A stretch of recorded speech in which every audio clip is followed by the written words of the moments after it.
এ যুগের এক বিরল গল্প। সিনেমা বা নাটকের অসম্ভব সুন্দর নাট্যরূপ দেয়া সম্ভব আজকের এই জীবন গল্পের। কিন্তু গল্প শোনার পর মনে হলেও হতে পারে এটা সিনেমাতেও আসলে রূপ দেয়া সম্ভব নয়। অনেক শক্তিশালী একজন পরিচালক এমন সত্য গল্পকে কতটুকু সত্য ফ্রেমে তুলে নিয়ে আসতে পারবেন সেটা নিয়ে সত্যিই চিন্তার বিষয়। দুনিয়া কাঁপানো অন্যরকম একটা প্রেমের গল্প হতে পারে আজকের এই জীবন গল্প। তার আগে আপনার সঙ্গে একটু পরিচিত হই। আপনার নামটা একটু বলেন। আমার নাম মোহাম্মদ মহসিন আলম। মহসিন আলম। মহসিন, বয়স কত এই মুহূর্তে? আমার এই মুহূর্তে 38 বয়স চলে। 38 বছর চলছে। আপনি সুস্থ আছেন তো? না, জি, আপনি আমি এখন সুস্থ আছি। বলতে পারবেন তো ঘন্টা দুয়েক আমাদের সঙ্গে? জিও, বলতে কারণ পারবো। আপনি জার্নি করে কতক্ষণ লেগেছে ওখান থেকে আসতে? জার্নি 12:30 উপবনে উঠছি, হ্যাঁ। আর সকাল 5টা বাজে নামছি টঙ্গীতে। সারা রাত এভাবে জার্নি করেছেন? জি, জার্নি করেছি। বাচ্চারাই তো একটু ঘুমাইছে, আমি তো আর ঘুমাইতে পারছি না, আমি ওনাদেরকে এবং পাহারা আপনার দিচ্ছি। বাচ্চাদের জন্য এটা মানে প্রথম ঢাকা শহরে আসা? জি জি, প্রথম। আপনার ওয়াইফের জন্য? ওয়াইফের জন্য, 3 বাচ্চার জন্য প্রথম ঢাকা আসা। ঢাকা শহরে যারা প্রথম আসে, বিশেষ করে গ্রামাঞ্চল থেকে, তাদের 100 জনের একজন লোকেরও যদি জিজ্ঞেস করা হয় যে কেমন লেগেছে, কেউ বলবে না ভালো লেগেছে। কারণ ঘিঞ্জি, জ্যাম, এবং সবাই অসুস্থ হয়ে গেছে। আমি দেখছিলাম যেটা ওনারা স্টুডিওর বাইরে অপেক্ষা করছেন। যাই হোক, প্রয়োজন হলে ওনাদের সঙ্গে আমরা কথা বলবো। আপনার জীবন গল্পটা আমি আজকে এখানে তুলে ধরবো, এবং আমি ঠিক জানি না, আমি একটা কথা শুনেই, পুরো গল্পটা না শুনেই আজকে লাখ লাখ জনতার সামনে এই ভদ্রলোককে আমি হাজির করেছি। নামটা আরেকবার একটু বলেন। আমার নাম মোহাম্মদ মহসিন আলম। মহসিন ভাইকে আমি লাখ লাখ জনতার সামনে হাজির করেছি, এবং হয়তো আমার জীবনের অন্যতম একটা সেরা গল্প আজকে আমি আপনাদের সবার সামনে উপস্থাপন করতে যাচ্ছি। তো মহসিন ভাই, আমি ছোটবেলা থেকে শুরু করতে চাই। তার আগে আপনি আমাকে বলেন, আপনি মৌলভীবাজারের একটা প্রত্যন্ত অঞ্চলে থাকেন। জি। ওখান থেকে আমাদের ঢাকা এফএম শোনা যায়? জি, শোনা যায়। তো আপনি কটা পর্ব শুনেছেন? একটা দুটো পর্ব শুনেই কি আপনি এখানে কল করেছেন, নাকি অনেক আগে থেকে শুনতেন? আমি মোট 2টা গল্প শুনেই আমার খুব কল ভালো করেছেন? লেগেছে। আচ্ছা। যে আমি আগে জানতাম না যে FM 90.4 এত ভালো গল্প হয়, মানুষের জীবন গল্প নেই। এই ধরনের প্রোগ্রাম আপনি আগে কখনো শোনেননি? জি না, শুনিনি। আপনি হয়তো জানেন না যে আমি কিবরিয়া, আমি অন্য একটা স্টেশনে ছিলাম। আমি প্রায় 6 বছরের অধিক সময় এই ধরনের একটা প্রোগ্রাম করছি, এবং আমার খুব ভালো লেগেছে। আমি এটাই বলেছিলাম যে এই স্টেশনে জয়েন করবার আগে, যে আগে শুধু ঢাকার মানুষ শুনতে পেত, তারপরে চিটাগং কিংবা কক্সবাজার, এখন সারা বাংলাদেশের মানুষ শুনতে পাবে। আমি 1 মাসের অনুষ্ঠান করতে না করতেই সেটার ফলাফল পাওয়া শুরু করেছি, আলহামদুলিল্লাহ। আমি খুবই অনার ফিল করছি, মাত্র 2টো পর্ব শোনার পরে আপনি নিজের জীবন গল্প বলার জন্য এখানে ফোন দিয়েছেন, এবং পুরো সস্ত্রীক, পুরো পরিবার সহ আপনি ঢাকা শহরে কষ্ট করে আমার জন্য এখানে এসেছেন, আমাদের লিসনারদের জন্য এখানে এসেছেন। শুরু করি ভাই, আপনি ছোটবেলা থেকে যেখান থেকে মনে পড়ে বলুন। আমার ছোটবেলা থেকেই আমি লেখাপড়ার পাশাপাশি খেলাধুলাতে আমার খুব মনোযোগী ছিল। জি। আমার বাবা কৃষি কাজ করতেন। আমার বাবার একটা গরু বিক্রি করে আমার বাবার মুখ থেকে শুনছিলাম যে 7ই মার্চের ভাষণ শোনার জন্য ঢাকা আসছেন আমার বাবা। আচ্ছা। ওইখান থেকে পরে তারপর মুক্তিযুদ্ধের পর আমরা যখন দুনিয়াতে আসলাম, যখন আমি ক্লাস 5-এ পড়ি, তখন আমার আব্বার মুখ থেকে মুক্তিযুদ্ধের গল্প শুনছি। মুক্তিযুদ্ধের গল্প শোনার পরে খুবই ভালো লাগছে যে অনেক শরণার্থী ভারতে আশ্রয় নিয়েছিল, ওইখানে আমার আব্বাও আছেন, এবং আমার নানা আছিল মুক্তিযোদ্ধা। আচ্ছা। এবং আমার আব্বা আরো 2-1 মুক্তিযোদ্ধার সাথে নিয়ে ভারতীয় উপজাতি ত্রিপুরা জাতি মানুষকে সাথে নিয়ে মুক্তিযোদ্ধাদের জন্য খাবার নিয়ে আসতো বাংলাদেশে। এগুলো আপনি শুনেছেন? জি। কয় ভাই বোন ছিলেন আপনারা? আমরা 4 ভাই 3 বোন। আপনার পজিশন ছিল কত? আমার পজিশন 6 নম্বর। ওকে, ঠিক আছে, বলেন তারপর। তখন আরো ভালো করে শোনার জন্য, জানার জন্য, যখন আব্বা কোন জায়গায় আসিল ভারতে, কোথায় শরণার্থী আসিল, কোন বাসাতে পাক করছে, আমার আব্বা কি সত্যি মুক্তিযোদ্ধাদেরকে খাওয়াইছে, জি, আমি এটার উপরে একটা যাচাই করার জন্য আমি জানি কেমন হয়ে গেছি। আব্বা ভারতের অনেকগুলা বন্ধুর নাম বলছে, যেমন একজনের নাম আমার মনে আছে, উতুল দেব বর্মা। ওকে। উতুল দেব বর্মা, আর একজন হিন্দু বাঙালি আছে নন্দলাল। ওকে। ওনাদেরকে সঙ্গে নিয়ে একদিন আমার আব্বা নাকি মুক্তিযোদ্ধাদের খাবার নিয়ে আসতেছে 3টা বার নিয়ে কাঁধে। জি। তখন এই দেশের যে রাজাকার দোসররা ছিল, আচ্ছা, এই বারের খাবারগুলা খালে ফালাই দিছিল। তখন আমার আব্বা আমার সামনে কাঁদছে, সাথে সাথে আমার চোখে পানি আসে। আমি কাঁদলাম, বাবার চোখের পানি আমার চোখ দিয়ে পানি বের করছি। আচ্ছা, তো ওই সময় গল্প বলতে বলতে বাবা কেঁদেছিল, তাই কি? জি জি। ওকে, ঠিক আছে, বলেন তারপর। এভাবে আমি এটা যাচাই করার জন্য মানে আমি পাগল হয়ে গেছি। কোথায় যাচাই মুক্তিযোদ্ধা করার জন্য পাগল হয়েছেন বলতে? মুক্তিযোদ্ধারা কোথায় প্রশিক্ষণ করছে, কিভাবে ভারতীয়রা বাংলাদেশে আশ্রয় দিছে, আচ্ছা এই জন্য আচ্ছা এভাবে খেলাধুলার মাধ্যমে আস্তে আস্তে বর্ডারে যাইতাম। আমি বেশি ক্রিকেট খেলতাম, ফুটবল খেলতাম। তে অবস্থা ইন্ডিয়া বাংলাদেশ আমরা ক্রিকেট ম্যাচ খেলতাম, জি খুব ভালো লাগতো। ইন্ডিয়ান বিএসএফ এক পাশে বসে দেখতো, বাংলাদেশের বিডিআর এক পাশে বসে দেখতো, আচ্ছা তখন ভালোই লাগতো। এভাবে ইন্ডিয়ার যারা আছে তাদের সাথে আমরা একটা বন্ধু বান্ধব হয়ে গেছে, তার কাটা বেড়া ছিল না তখন। আচ্ছা এইভাবে ওরাও বাংলাদেশে আসে, আমরা যদি কোনো টুর্নামেন্ট রাখা খেলি ওনাদেরকে দাওয়াত করি, ওনারা আসে। আবার ওনারা যদি ভারতে অন্য কোনো উপজেলাতে খেলাধুলা রাখে আমাদেরকে নিত। আচ্ছা। এভাবে একটা বন্ধু কোন ক্লাসে পড়ছেন, মানে ওই সময় কি পড়াশোনা করছেন আপনি? জি পড়াশোনা করছি, কোন ক্লাসে পড়ছেন? 6-7 হইব। 6-7 এ পড়ছেন। একটা বিষয় একটু খেয়াল রাখতে হবে প্রিয় শ্রোতা, যে উনি যে এলাকায় বসবাস করেন সেটা মূলত সীমান্তবর্তী এলাকা। জি। আচ্ছা, সীমান্তটার নাম যদি আরেকবার একটু বলতেন। আমার গ্রামের নাম হরিণখোলা। হরিণখোলা। হরিণখোলাই কি সীমান্তবর্তী একদম? জি একদম সীমানা। ভারতীয় গ্রাম আছে ঈশানপুর। ঈশানপুর আর হরিণখোলা পাশাপাশি। জি। তো দুই গ্রামের ছেলেপেলেরা আপনারা খেলাধুলা করতেন? এতে কোনো সমস্যা হতো না? জি না। আচ্ছা, ইন্টারেস্টিং। ইন্ডিয়া প্লাস বাংলাদেশের দর্শকরা মই মুরব্বী বা সীমান্তরক্ষীরা উপভোগ করতো। তাহলে এভাবে আস্তে আস্তে খেলাধুলা ভালো আগাইতেছি। এভাবে আমাকে দাওয়াত করলো একটা টুর্নামেন্ট খেলার জন্য। ওকে। আমি গেলাম, আমার অতিরিক্ত প্লেয়ার হিসেবে বসায় রাখছে। তারপর তখন আমাদের দলের একজন খেলোয়াড় উপস্থিত না থাকার কারণে অতিরিক্ত থেকে আমাকে খেলায় উঠাইছে। আচ্ছা। কোনো বল করতে দেয় নাই। ওকে। আমি পরপর 4টা বললে 4টা 4 মারি, টুর্নামেন্ট শেষ। মানে ভালো খেলতেন আপনি? জি। ওকে। ভালো খেলা দেখাইছি। তখন ইন্ডিয়ার কিছু ছেলে পেলাই আমার নাম ঠিকানা জিজ্ঞাসা করছে। ওকে। তখন আমি আমার নাম ঠিকানা দিলাম, তো বললো আমাকে একটা টুর্নামেন্ট খেলা দেওয়া। আমি বললাম যে কিভাবে, আমি তো বাংলাদেশি নাগরিক, এই পারমিশন নিব কে? কয় এটা না হয় আমি কথা বলবো বিএসএফ এর সাথে। আচ্ছা ঠিক আছে, যদি হয় এরকম হয় তাহলে পারবো, আর নয়তো আমি পারবো না। আমি কিন্তু এত ভয় পাইতাম, আমাদের বাড়ির কাছে একবারে সীমান্তর লগে ভারতীয় পাকা রাস্তা।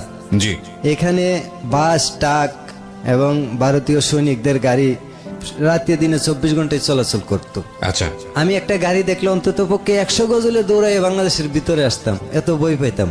পরে বই ভাঙ্গাইলেও বন্ধু বান্ধবরা খেলাধুলার মাধ্যমে। তখন এইভাবে বন্ধুরা আমারে নিল, নেওয়ার পরে গ্রামের নাম হইলো বজন্তীপুর। ওই গ্রামের পাহাড়ি একটা মাঠের মাঝে আমরা 15 ওভারের একটা খেলা খেললাম। ওয়ানডেও না, টি20ও না। ওকে। এভাবে ভালো খেলা দেখাইছি। দেখাইতে দেখাইতে আস্তে আস্তে একটা বন্ধুত্বের মতো গড়ে উঠতেছে ছেলেদের সাথে। জি। তখন একদিন আমার খাবারের নিমন্ত্রণ জানাইলো, স্মরণ করে একদিন নিমন্ত্রণ রাখলাম, আমিও খাইলাম, তাদেরকেও আমার বাড়িতে এনে খাওয়াইলাম। আচ্ছা। তখনকার তার কাটা বেড়া ছিল না, যে কোনো সময় যাওয়া আসা করা যেত। তখন আমি একদিন আস্তে আস্তে তার সাথে পরিচয় হওয়ার পরে আমি জিজ্ঞাসা করলাম যে উত্তুল দেব বর্মার বাড়ি কোথায়? ও আমার বাবার বন্ধু। আচ্ছা। তখন বললো যে উত্তুল দেব বর্মার বাড়ি হচ্ছে আটকুমুরা গ্রাম। একটা বাইসাইকেলের পিছনে বসে আমার নিয়ে গেছে। তখন দৌড়াই একজন মুরব্বী মহিলা বেরিয়ে আপনি ওনার সঙ্গে দেখা করতে গেলেন কেন? ওই যে উত্তুল দেব বর্মার সঙ্গে আমার বাবার মুখ থেকে শুনছি, আমার বাবার সঙ্গে কাঁধে ভার দিয়া মুক্তিযোদ্ধাকে খাওয়াইছে। ওনার উত্তুল দেব বর্মার মা পাক করে দিছে, আর আমার বাবা ওনারে নিয়ে মুক্তিযোদ্ধার খাওয়াইতো। আচ্ছা, তো এই জন্য সত্য কিনা আমি যাচাই করতে গেছি। আচ্ছা আচ্ছা আচ্ছা, ওকে। হ্যাঁ। তখন গিয়া পাইছি আমি উত্তুল দেব বর্মার বাড়িতে পাই নাই, ওনার মারে পাইছি। যখন আমার বাবার নাম বলছি যে মোহাম্মদ কাশেম আলীর ছেলে আমি, তখন আমার মাথায় হাত দিছে, দিয়া আমার বাবার কথা জিজ্ঞাসা আসেনি বাইছে? আমি কে আছে? কই যে মুক্তি 71-এ দেখছিলাম, আর তো দেখি নাই। আমার কথা বললো যে আমিও বেশি দিন বাঁচবো না, হয়তো আমি একটু দেখতাম। তখন এইভাবেই পরিচয় হইল, চিনলাম বাড়ি। একদিন বাড়িতে আসলাম আমি, আইসা খেলাধুলা, স্কুলে না গিয়ে খেলাধুলাত গেছি গা। বাবা আমার প্রশ্ন করছে কিছুদিন পর পরীক্ষা, তুমি কি শিখছো দেখি। আমি পারি নাই, বাবার প্রশ্ন উত্তর দিতে পারি নাই, খেলাধুলা মনোযোগ ছিল বেশি। আমার আব্বা এদিন আমারে কিছু শাসন করছে, তখন শাসন করছে একটু বেশি করে এলেছে। আমি রাগ কইরা ওই যে বাবার বন্ধুর বাড়ি চিন্নাইলাম, ওই বাড়িতে গেছি বেরোনি, যে দেখা করতে গেছিলেন যে অতুল দেব বর্মা। জি হ্যাঁ। অতুল দেব বর্মার বাড়িতে গেছি, গিয়া কাউকে পাই না। ওনারা আবার কেউ টিচার, কেউ ব্যাংকে চাকরি করে, কেউ ডাক্তার, বাড়িতে কেউ থাকে না। ওই যে বুড়া লোকটা আমি দেখছিলাম, আমার বাবারে দেখার ইচ্ছা পোষণ করছেন, ওই লোকটার বেঁচে নাই। জি। এর ভিতরে মারা গেছে। কষ্ট পাইছি, এখন কে দেখবে আমার, কে খাওয়াইবে। খেলাধুলার আরেকটা বন্ধু ছিল জালাইবাড়ি গ্রামের অজিত দেববর্মা নাম। জি। ওই অজিত দেববর্মার সাথে দেখা হইলো, চল বন্ধু আমার ঘরে। অতুল দেব বর্মার কি হতো এটা? এটা পাশের আরেকটা গ্রাম। অজিতের সাথে আপনার পরিচয়টা কিভাবে ছিল? ওই যে খেলাধুলার মধ্যে, খেলাধুলার মধ্যে ছিল তো, বললো যে চল আমার বাড়িতে। হ্যাঁ, ওকে, চল ঠিক আছে একটু জল খাই আমি। ওইভাবে গেলাম ওর বাড়িতে। যাওয়ার পরে ওনারা তো রিলিজিয়নের দিক থেকে হিন্দু ছিলেন। হিন্দুই ছিলেন। আচ্ছা, আর আপনারা তো মুসলমান। জি। আচ্ছা, তো একটু পানি খাওয়াইলো, আমরা তাদের বাংলা রুমে নিল, নিয়ে বসে একটু পানি খাওয়াইলো। খাওয়ার পরে আরেকজন লোক আইলো, কইলো যে আমি বীরেন দেববর্মা, আমার সাথে পরিচয় হইলো। আরেকজন আয়ে কইলো যে আমি নিহার দেববর্মা, আরেকজন আয়ে কইলো যে আমি সঞ্জয় দেববর্মা, আমার সাথে বন্ধুত্ব করলো। জি। কইরে আমারে সামনে পূজা আছে, পূজার দাওয়াত করছে যেন থাকি আমি ওইখানে। তো এইভাবে তাদের বাড়ি থেকে ফেরার পথে জি, একজন বৃদ্ধ বয়সের মহিলার সাথে আমার দেখা হয়েছে। দেখা হওয়ার পরে এই মহিলাটা বললো, বাবা রে সামনে তো আমার পূজা আছে, আমার একটা হাঁস দিতে পারবেন? হাঁস? জি। আচ্ছা, কি হাঁস দিতাম? বললো যে পায়ে যেন ছিদ্রি না থাকে, আমরা এটা আচ্ছা। পূজা করব। তখন আমার সাথে আরেকটা লোক আছিল হিন্দু বাঙালি, নাম হয়েছে শঙ্কর। জি। শঙ্কর কইতেছে, আমি বুঝছি, তোমার আমি বুঝাই বলতেছি, তুমি আসো। ওকে। তখন আমি একদিন হাঁস পাইয়ে গেছি, ওই আমার বুঝাই বলার পরে আমি বাড়িতে এসে পড়ছি। আসে পরে আমার বন্ধু বান্ধবরা আবার আমার দাওয়াত করলো যে 8-10 দিন থাকতে হইব পূজায় গেলে। আমি সেই প্রস্তুতি নিয়ে আগে থেকেই বড় বড় তরমুজ লইছি, বাংলাদেশের লাল তরমুজ দেশি। আচ্ছা। দিয়ে আরো 2-3 জন লইছি বাড়া লোক আমার সাথে যাইবে তরমুজ নিয়ে। জি। কছিলা তাদেরকে নিয়েও আমি 10 দিন বেড়াই আছি ওইখানে। 10 দিন ওখানে থাকলেন? জি, বন্ধুদের বাড়িতে থাকতে থাকতে এই বাড়ির থেকে ওই বাড়ি, ওই বাড়ি থেকে ওই বাড়ি, আস্তে আস্তে বন্ধু বান্ধব খালি বাড়তেছে। আচ্ছা। আর খুব আদর করতেছে। আর আমাদের যে বাংলাদেশের যারা শরণার্থী হিসেবে আছেন তাদের খুব প্রশংসা করতেছে, এমুককে চিনো, তমুককে চিনো, যে ফুলমিয়াকে চিনো, আসিমুদ্দিনকে চিনো, অচিনি। ওই সময়টাতে শরণার্থী হিসেবে ছিল 71 সময়টাতে? আচ্ছা। ওনারা তো এখন বুড়া হয়ে গেছে, বয়স হয়ে গেছে। বলতেছে যে ফুলমিয়ার অনেক মহিষা ছিল, চিনো? আমি যে চিনি। তো এইভাবে আমি যখন তাদের সাথে ভালো আচরণ করি, ওনারাও আমার সাথে ভালো আচরণ করে। আমি যদি বলো সবই বলো, আমি এরকম একটা বুঝতে পারছি যে মানুষ দুনিয়ার ভিতরে সবাই বলো, কিন্তু আমি যদি ভালো হই। তখন আমার বাড়ি থেকে জানাইছে ওনারা নাকি মানুষ মাইরালা, উপজাতি মানুষ, এরা মুসলিম দেখলে মাইরালা, অনেক ধরনের বই বিতি দেখা কুয়ায় ফালাই দেয়, মা বাপে যেন না যায় এরকম বই দেয়াছে। কিন্তু আমি তো তাদেরকে চিনে আসছি, বিশ্বাস করছি। জি। আপনি গিয়ে দেখলেন পুরোটাই উল্টো, যা বলেছে তার কথা কোনো মিল নাই। তখন ওই হাঁসের ব্যবস্থা হইলো, হাঁস নিয়ে গেলাম। এখন বাবা তুমি যাইবা না, আজকে আমার বাড়িতে থাকবা, আজকে আমার বাড়িতে থাকবা, খাইবা, সকালে তুমি তোমার অন্য বন্ধুর বাড়িতে যাইবা। এটা অদ্ভুত সুন্দর একটা জীবন গল্প অপেক্ষা করছে আপনাদের জন্য। আমরা একেবারে ভূমিকাতে রয়েছে জীবন গল্পের। আর যিনি এখানে এসছেন এই মহসিন, তার জীবনের সাথে জড়িয়ে আছে বাংলাদেশ, কিন্তু একইভাবে তার পার্শ্ববর্তী দেশ ইন্ডিয়া, সেই ইন্ডিয়ার সাথেও তার এক অন্যরকম মায়াবন্ধন। দেশকাল সীমানার প্রাচীর ভেদে মানুষ সবচেয়ে বড় সত্য, এই গল্পটাই উঠে আসবে আজকের এই জীবন গল্পে, মনে হচ্ছে তাই। তবে আসলে কোনো বাকি অনুমান করা যায় না জীবন গল্পের কোথায় গিয়ে আমরা থামবো বা কি হতে যাচ্ছে। বড় একটা সারপ্রাইজ থাকবে আজকের এই জীবন গল্পে পুরো বাংলাদেশের যারা শ্রোতা আছেন ঢাকা এফএম এর, তাদের সবার জন্য। সেটা আমি একটু পরেই জানিয়ে দেবো। আশা করছি আমার সঙ্গেই থাকবেন। বলুন তারপর। আমি যখন হাঁস নিয়ে গেছি তখন ওই মহিলাটা বললো যে বাবা রে আজকে আমার বাড়িতে থাকো তুমি। তখন আমি ওনার কথা, ঠিক আছে মায়ো, আমি আচ্ছা আপনার কথা রাখলাম, আমি সন্ধ্যার দিকে আসবো খাওয়ার টাইমে। জি। আমি আমার বন্ধু বান্ধব নিয়ে আবার খেলাধুলা মারতে উঠলাম পাহাড়ের উপরে। বিকাল যখন, সন্ধ্যা যখন গনায় আসলো, তখন বন্ধু বান্ধবের সাথে ওই বাড়িতে চলে আসি আবার। তখন রাত্রে ওনারা আমার খাবার দিল আতপ চালের ভাত, জুম দানের ভাত, আর দিল মাছ। ওকে। হাঁসের মাংস আমি খাই নাই। জুম চাষ মানে পাহাড়ে যেটা হয় আর কি। জি জি। ওকে। হ্যাঁ, খুব ভালো লাগছে, বাদরা একটা সুগন্ধি, এবং তরকারি ছাড়া যদি লবণ মরিচ হয় পেট ভরে ভাত খাওয়া যাবে, মানে এত ভালো লেগেছে এত আপনার? ভালো লাগছে। ওকে।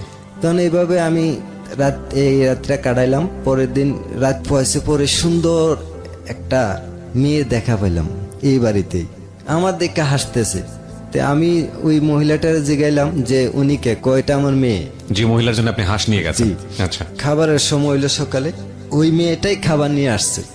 তখন আমরা তিনজনের 3 প্লেট খাবার দিছে, কিন্তু দেখতেছি ওই মেয়েটা তিনজনের ভিতরে আমারে একটু খেয়াল করে অন্য চোখে, যেমন আমার দেখো বলো খুব ভালো করেই করে, খেয়াল করে আমাকে। আলাদা একটা অ্যাটেনশন দিচ্ছে জি, আপনার দিকে। হ্যাঁ। ওইখানে কোনো বাথরুম ছিল না। আচ্ছা আমরা এক সময় খুব চিন্তায় পড়ে গেছি, অনেক তিনজনে অনেক সময় আলোচনা করছি কি করব, না বলবো তাদেরকে। তখন বললো যে আমাদের এই জালাই বাড়িতে কোনো বাথরুম নাই, আর এটা ত্রিপুরার মানুষ তো বোঝোই জঙ্গলি, নিজেই কয় যে এখনো আদি যুগেই আছে। এবং এটা শুধু ত্রিপুরার মানে ত্রিপুরার প্রতি রেসপেক্ট রেখে আমরা বলছি, এটা ইন্ডিয়ারই একটা বড় সমস্যা, জি, জি। পুরা ইন্ডিয়া জুড়েই একটা বড় সমস্যা।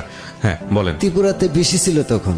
আচ্ছা, তখন বাথরুম নাই, আমার এক বোতল পানি দিয়ে কইছে ওই জঙ্গলে চলে যা, তুই ওরা কইরা তুই করে কথা বলে। তুই হ্যাঁ কইরা কথা বলে, আর জঙ্গলে যা, যদি জল শর্ট পরে গাছে পাতা আছে মাটি আছে। ওকে ওকে। বর্তমানে কিন্তু ঘরে ঘরে আছে বর্তমানে, এখন তো চেঞ্জ হয়ে গেছে। এখন মানে খুব ভালো উন্নত। ওকে ওকে। পানির ফিল্টার বাথরুমে খুব, তারা এখন বর্তমানে ত্রিপুরার আগায় আছে। জি। ওই জঙ্গল গুলোও নাই।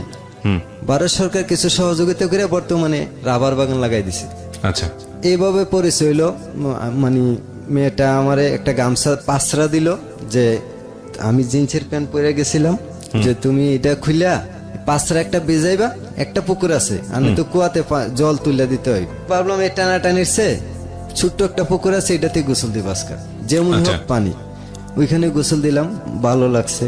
পাঁচরা আর পড়তে পারি না, পাঁচরা এদিকে পড়লে ওইদিকে যায়, একটা সমস্যা পড়ে গেছে। এইভাবে মনে করেন আমারে আমি ওনাদের বাড়িতে গেছি, আমার জামা কাপড় ওই রুদ্রে শুকানি দিছে, আমার গুলা ধুলাই দিয়া, কিন্তু আমার খুব যত্ন করছে, আর বলে দিছে আরেকবার যদি আসেন তাহলে আপনার বাংলাদেশের পোশাক নিয়ে আসবেন। আচ্ছা আচ্ছা।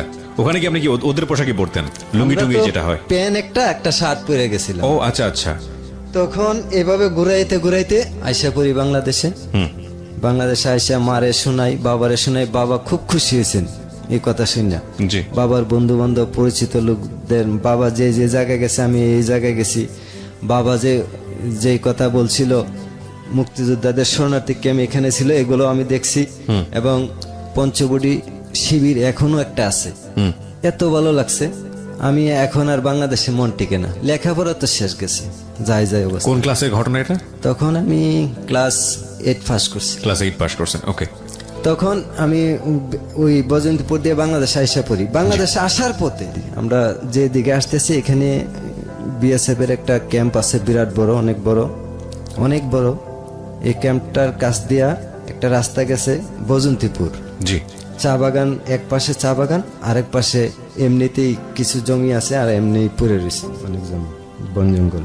তখন এদিকে আসতেছি, হঠাৎ চাইয়া দেখি যে একজন শিখ পাঞ্জাব দেখা যায়। আমরা, আমার সাথে যে ছেলেটা আছেন সে খুবই বই পাইছে, আমার শার্ট আর ছাড়ে না, এইভাবে যে ধরছে আর ছাড়ে না।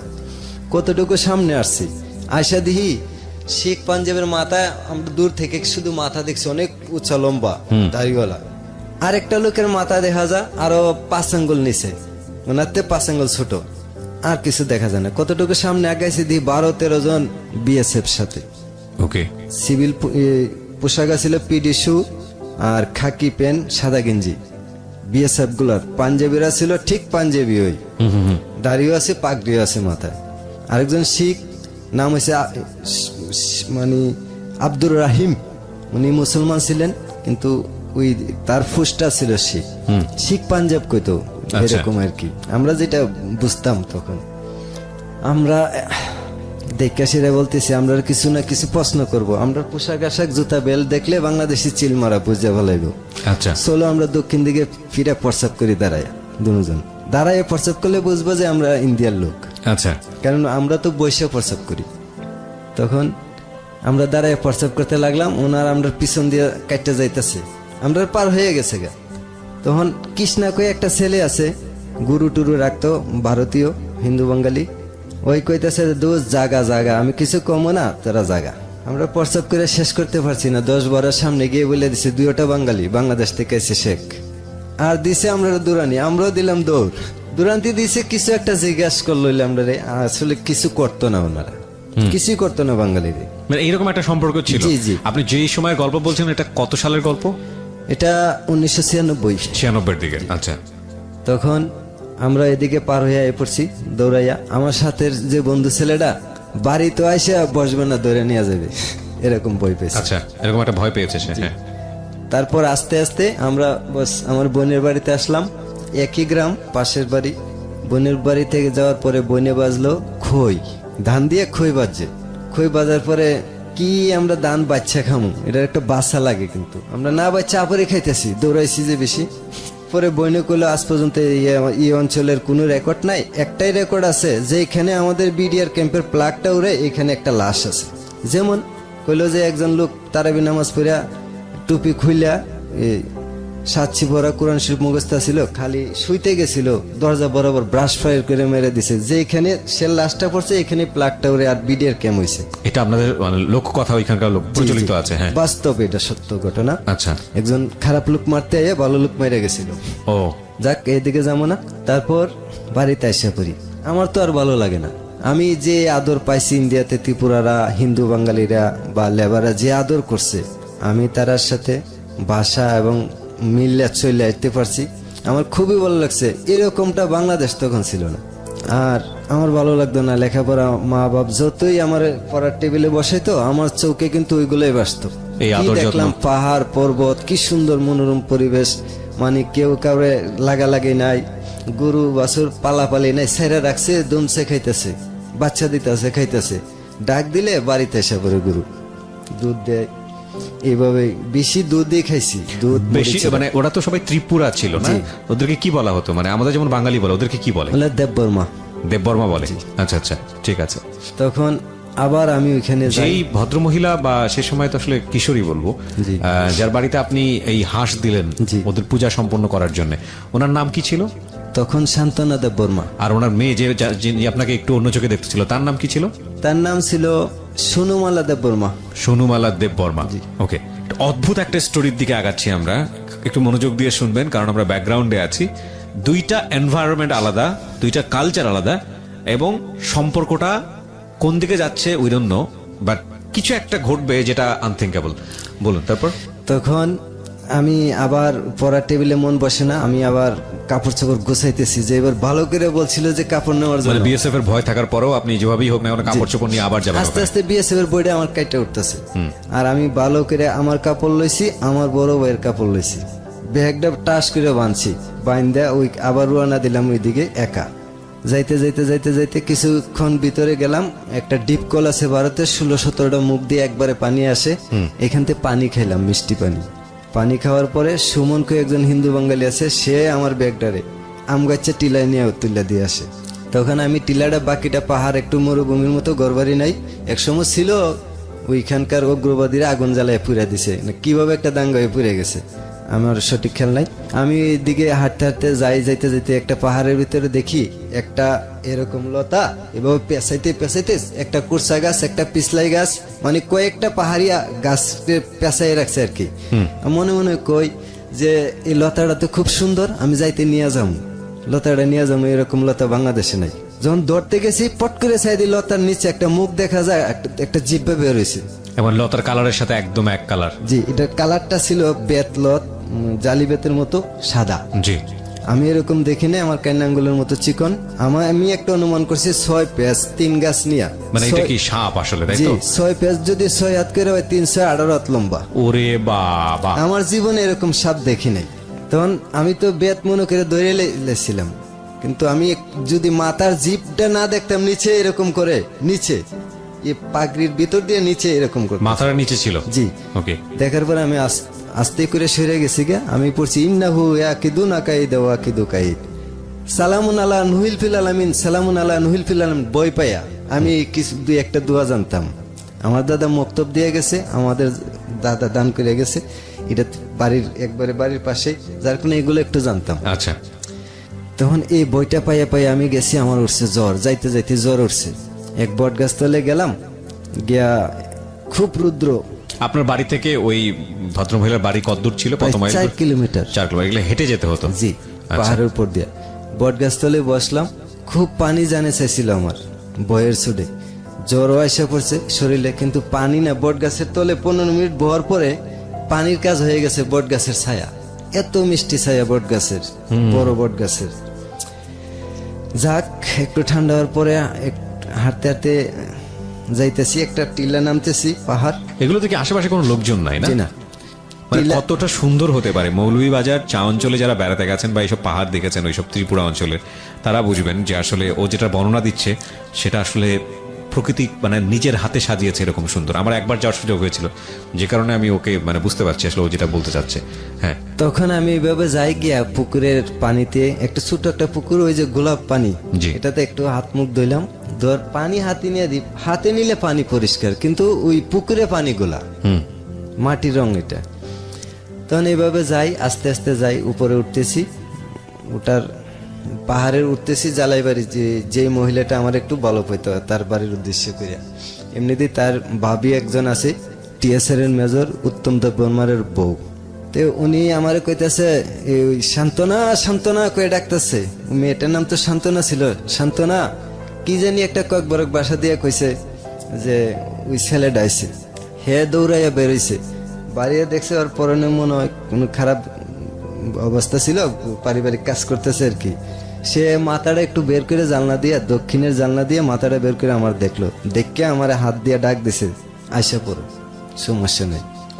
আমি ঘরে গেছি, গিয়া মারে পাইছি, ওই যে মাটির ঘর তো লেপা দিতেছে। মা কেমন আছেন? বালা। বালা বাবা, তুমি ওইলে কেমন আছে? আমিও ভালো আছি। মা বলে বলতেন না?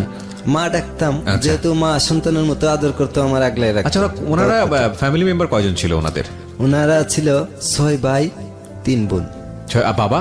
বাবা একজন না, কিন্তু বাবা বেঁচে ছিল কিনা সেটা জিজ্ঞেস করছি। বেঁচে বাবা তো ছিল, একজনই থাকবে। বেঁচে ছিল। ওকে, সো বাবা বেঁচে ছিল, 6 ভাই 3 বোন, 9 জন, 10 জন, 11 জন মেম্বার। জি। এই 11 জন কি সবাই কৃষি কাজের উপর নির্ভর? না, সবাই বাড়িতে না। তাহলে বাকি সবাই মেম্বাররা কোথায় ছিল? আমি বাড়িতে গিয়ে পাইছিলাম তখন এক ভাই সিমনা নানির বাড়িতে থাকে। আচ্ছা। নানির কোনো ছেলে নাই, মেয়ে আছে। এবং ওরা আর্থিকভাবে সচ্ছল ছিল ওই সময়? জি, সচ্ছল ছিল। তারপরেও এত মেম্বার থাকার পরেও আপনি যখন যেতেন, মেহমান তার সন্তানের মতো দেখতো? জি। বুঝুন, যাদের সম্পর্কে আমরা এরকম ধারণা পোষণ করি, ওরা আসলে কতটা অতিথি পরায়ণ। যাই হোক, তারপর ওই ঘরের পুরুষ লোকটার নাম ছিল হরে কৃষ্ণ দেব বর্মা। আচ্ছা। ওনার 116 বিঘা জমি ছিল। ওরে বাবা, ওকে, তাহলে আর কি লাগে? উনি দানবীরও ছিলেন, মানুষের ভালোবাসতেন, এমনি দিয়ে দিতেন। অনেক বাঙালি আছে এমনি এখনো কইরা খেতেছে ওই ওনার জমিগুলা? জি জি। আচ্ছা। উনি এখন নাই, বর্তমানে নাই, চলে গেছেন। আমাকে যখন ডাকলো তখন আমি গেলাম, মা কেমন আছেন? বালা। বাবা তুমি কেমন আছো? আমার ওনার বাম হাতটা ভালো ছিল, আমার মাথায় হাত দিয়ে বলছে যে বাবা তুমি কেমন আছো? ভালো আছি। বাবা রে, তুমি যে গেলা, আর তো অনেকদিন ধরে তোমারে দেখছে না, মায়াটাও 2-3 দিন ধরে খাইছে না, কি জানি হইলো, তুমি মায়াটারে একটু বুঝাইয়া যাও, আমারে কইলো। আমি কইলাম ঠিক আছে আম্মা। মা ডাকতাম, মা ঠিক আছে, অন্যরাও মা ডাকতো। আমরা বাড়িতে আমার মাকে আম্মা ডাকি। জি। আচ্ছা ঠিক আছে মা। মেয়েটা খায় না মানে কোন মেয়ে? ওনার যে মেয়েটা আপনাকে একটু অন্য চোখে তাকাইতো? একটু তাকাইতো। আচ্ছা। তখন আমি যে গেলাম, কি হয়েছে তোমার, তুমি নাকি খাও না? কাছে ডেকে আনছি, ওনার ফুফু ডাকতো ওনারে সঙ্গীতা বলে। আচ্ছা। সঙ্গীতা বলে ডাকতো। আমি যে গেলাম, সঙ্গীতা ডাকলো যে তোমার এত নাম কি? দেখবা আরেকটু থাকলে আরো দেখবা যে আরেকজনে আরেকটা নাম ডাকবো। তখন ওনার ফুফা আরেকজন এসে ডাকলো, ওই কর্ম। আমি যে গেলাম, কর্ম মানে কি? সুন্দরকে কর্ম বলে, আদর করে কর্ম বলে। আচ্ছা। আচ্ছা ঠিক আছে, যাক তুমি নাকি খাবার দাবার ছেড়ে দিছ, কি হয়েছে তোমার? না, আমার তো শরীর স্বাস্থ্য সবই ঠিক আছে, মন যা আছে তাই তো খায়, জোর করে কেউ কি কিছু খাওয়ানি যায়? আমি কি না। তারপরও তুমি মনের ভিতরে অন্য কোনো জিনিস আছে নাকি? না, কোনো সমস্যা আছে? না, একটা বিয়ের আলাপ পাইছিন, এতে আমার মনটা একটু খারাপ, এই জন্য খাবার দাবার কমাই দিছি। বিরতি নেব এই পর্যায়ে, প্রিয় শ্রোতা। আরো একটি ছোট্ট একটা বিরতি। অদ্ভুত সুন্দর একটা গল্প আজকে আমরা শুনছি। প্রকৃতি, পরিবেশ এবং মানুষ সবকিছু মিলিয়ে 2 দেশের গল্প, ইন্ডিয়া বনাম বাংলাদেশ এবং সীমান্তবর্তী এলাকার একটা গ্রাম মৌলভীবাজারের, যেটার পরিচয় আমরা একদম প্রথম দিকে দিয়েছি। সেখানকার 2 জন ছেলে মেয়ে, একজন মেয়ে হচ্ছেন ভারতের, ছেলে হচ্ছে বাংলাদেশের। এবং এটাই হচ্ছে ঢাকা এফএম এ আমার ক্যারিয়ারের অন্যতম একটা অনুষ্ঠান, যেটা ঢাকা এফএম নেটওয়ার্কটা আসলে কত বড় আপনারা, আমি যখন প্রথমে বলছিলাম আপনাদেরকে যে it's a huge platform for জীবন গল্প কিংবা সিক্রেটস বা আরো যে অনুষ্ঠানগুলো আছে। এই ছেলেটি সেই সীমান্তবর্তী অঞ্চলে থাকে, সেখান থেকে মাত্র 2টো এপিসোড শুনেছে আমাদের জীবন গল্পের। তারপরে সে আমাদের এখানে ফোন করেছে এবং আমরা তাকে এনেছি। পুরো পরিবার এই মুহূর্তে ঢাকা এফএম এর স্টুডিওতে। এবং আনথিঙ্কেবল ব্যাপার হচ্ছে, উনি ছাড়া বাকি যারা এসছেন তারা এই প্রথম ঢাকা শহরে এসছে। চিন্তা করে দেখুন কি অবস্থা। আমরা মাত্র 2 মিনিটের বিরতি যেখানে ছিলাম মহসিন, তারপর কি হলো? আমি জিজ্ঞাসলাম যে কি হয়েছে তোমার, তুমি বিয়ে খাওয়া শাদীর দাওয়া বিষয়, করো না? হ্যাঁ। বললো যে আমার তো একটা বিয়ে ছিল, এরপর থেকে আমার মনটা একটু খারাপ। তো বিয়ে তো ভালো কথাই, কিন্তু মেয়ে যখন হইছো একদিন বিয়ে বইতেই হইব। জি।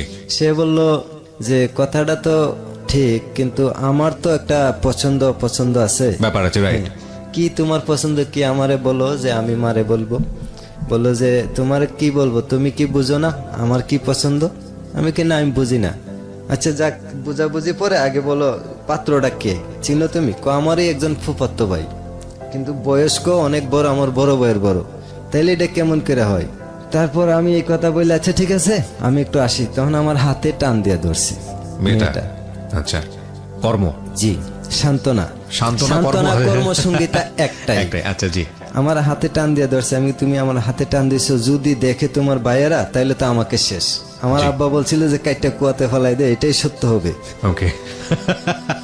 তখন কো না, আমি আছি, আমি তোমারে বাঁচাইবো, কেউ তোমারে কাইটটা কুয়াতে ফেলাইতে দিত না, আগে আমার ফেলাইতে হইব। আচ্ছা। আচ্ছা কি চাও তুমি? তখন হে কইল বাংলাতে না কইয়া আমার কইল মুন্না আংনন হামযজ্ঞ। আঙ্গঙ্গ? আংনন হামযজ্ঞ। আনন হাংযজ্ঞ। আমি শিখে যাচ্ছি আজকে কিছু ভাষা। ওকে, তাইলে আমি জিজ্ঞেলাম যে মানে কি? মানে বুঝো না? না, আমি তোমাকে ভালোবাসি। ওকে ওকে। আচ্ছা ঠিক আছে সান্ত্বনা, তাইলে তো তুমি ভালো করে বাসাও জানো, আবার বলতে পারো আমাকে 4-5টা ভাষা শিখাও, যেন আমি ত্রিপুরা রাজ্যে আসা বিপদ থেকে মুক্ত হইতে পারি, বিপদ সংকট যেন পাই, কেউ আমার বিরুদ্ধে সমালোচনা করলে যেন আমি বুঝতে পারি।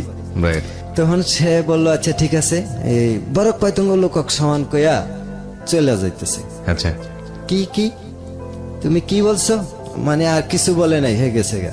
তখন একজন গোপাল কইয়া একজন হিন্দু গরিব লোক আসলো আর কি বাড়িতে। তখন গোপাল আয়া কইতেছে, কয় রাখবেন রাখবেন কুমড়া কাঁঠাল কুমড়া। তো গোপাল আমি চিনি। আচ্ছা। তখন আমি গোপালটা দেখলাম, আমার দেখে কইতেছে, ওই আমার এইভাবে ডাকতো, মুশন এখানে কি বেটা তুই? আমি কিন্তু কাকারে বইলা দিব।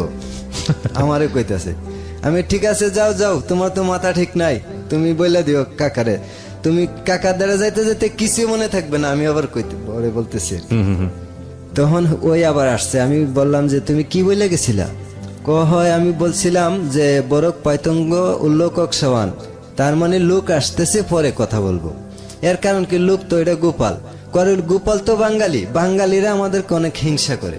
কারণ বাঙালিরা তো বাংলাদেশ থেকে আসছে, আর আমরা তো ওই দেশের নাগরিক, আমরা জায়গা দিছি, থাই যুদ্ধের সময় আসে আর গেছে না, ওইখানে রয়েছে। আমার একটা বুঝ দিল। আচ্ছা ঠিক আছে, বুঝ পাইলাম, তুমি আমার এতই ভালোবাসো। কহ ঠিক আছে, আমিও তোমারও ভালোবাসি। আমিও জীবনে যত মেয়ে দেখছি সবচেয়ে বেটার, সবচেয়ে ভালো লাগছে তোমারে। তোমার মতো শান্ত, সুষ্ঠু এবং ভদ্র মেজাজের মানুষ আমি উপজাতিদের ভিতরে পাবো কল্পনাই করি নাই। যেমন তোমাকে উপজাতিদের দেবতা বললেই চলে, আমি এভাবে হেরে ইয়ে করছি, কারণ তার ভিতরে আমি কোনোদিন অন্য কোনো জিনিস পাই। মানে এটাকে আপনার ভিতর থেকে ভালো লাগাটা ছিল? জি জি, আমার ভিতরে ভালো লাগা ছিল, কিন্তু আমি প্রকাশ করি না। আচ্ছা, মানে মেয়েটাকে ভালো লাগতো, কি যেন বলছিলেন, কর্ম, আর আরেকটা নাম যেন কি ছিল? সঙ্গীতা। সঙ্গীতাকে আপনার ভালো লাগতো? জি। ওকে। তখন আমার ভালো লাগতো তার আচার আচরণ ব্যবহার। আমি মনে মনে একদিন দেখে আমি চিন্তা করছি যে এরকম একটা মানুষের জীবনে আর কি লাগে, আর কিছুই লাগে না। দেখা যাক আল্লাহ কি করে আস্তে আস্তে সামনে।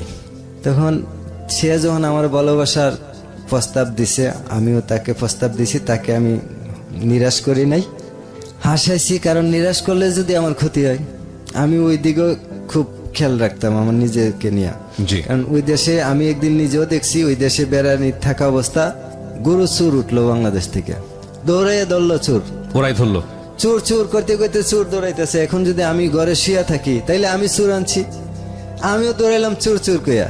তো আপনি দৌড়াইতে দৌড়াইতে দৌড়ে লইলো এক চোর।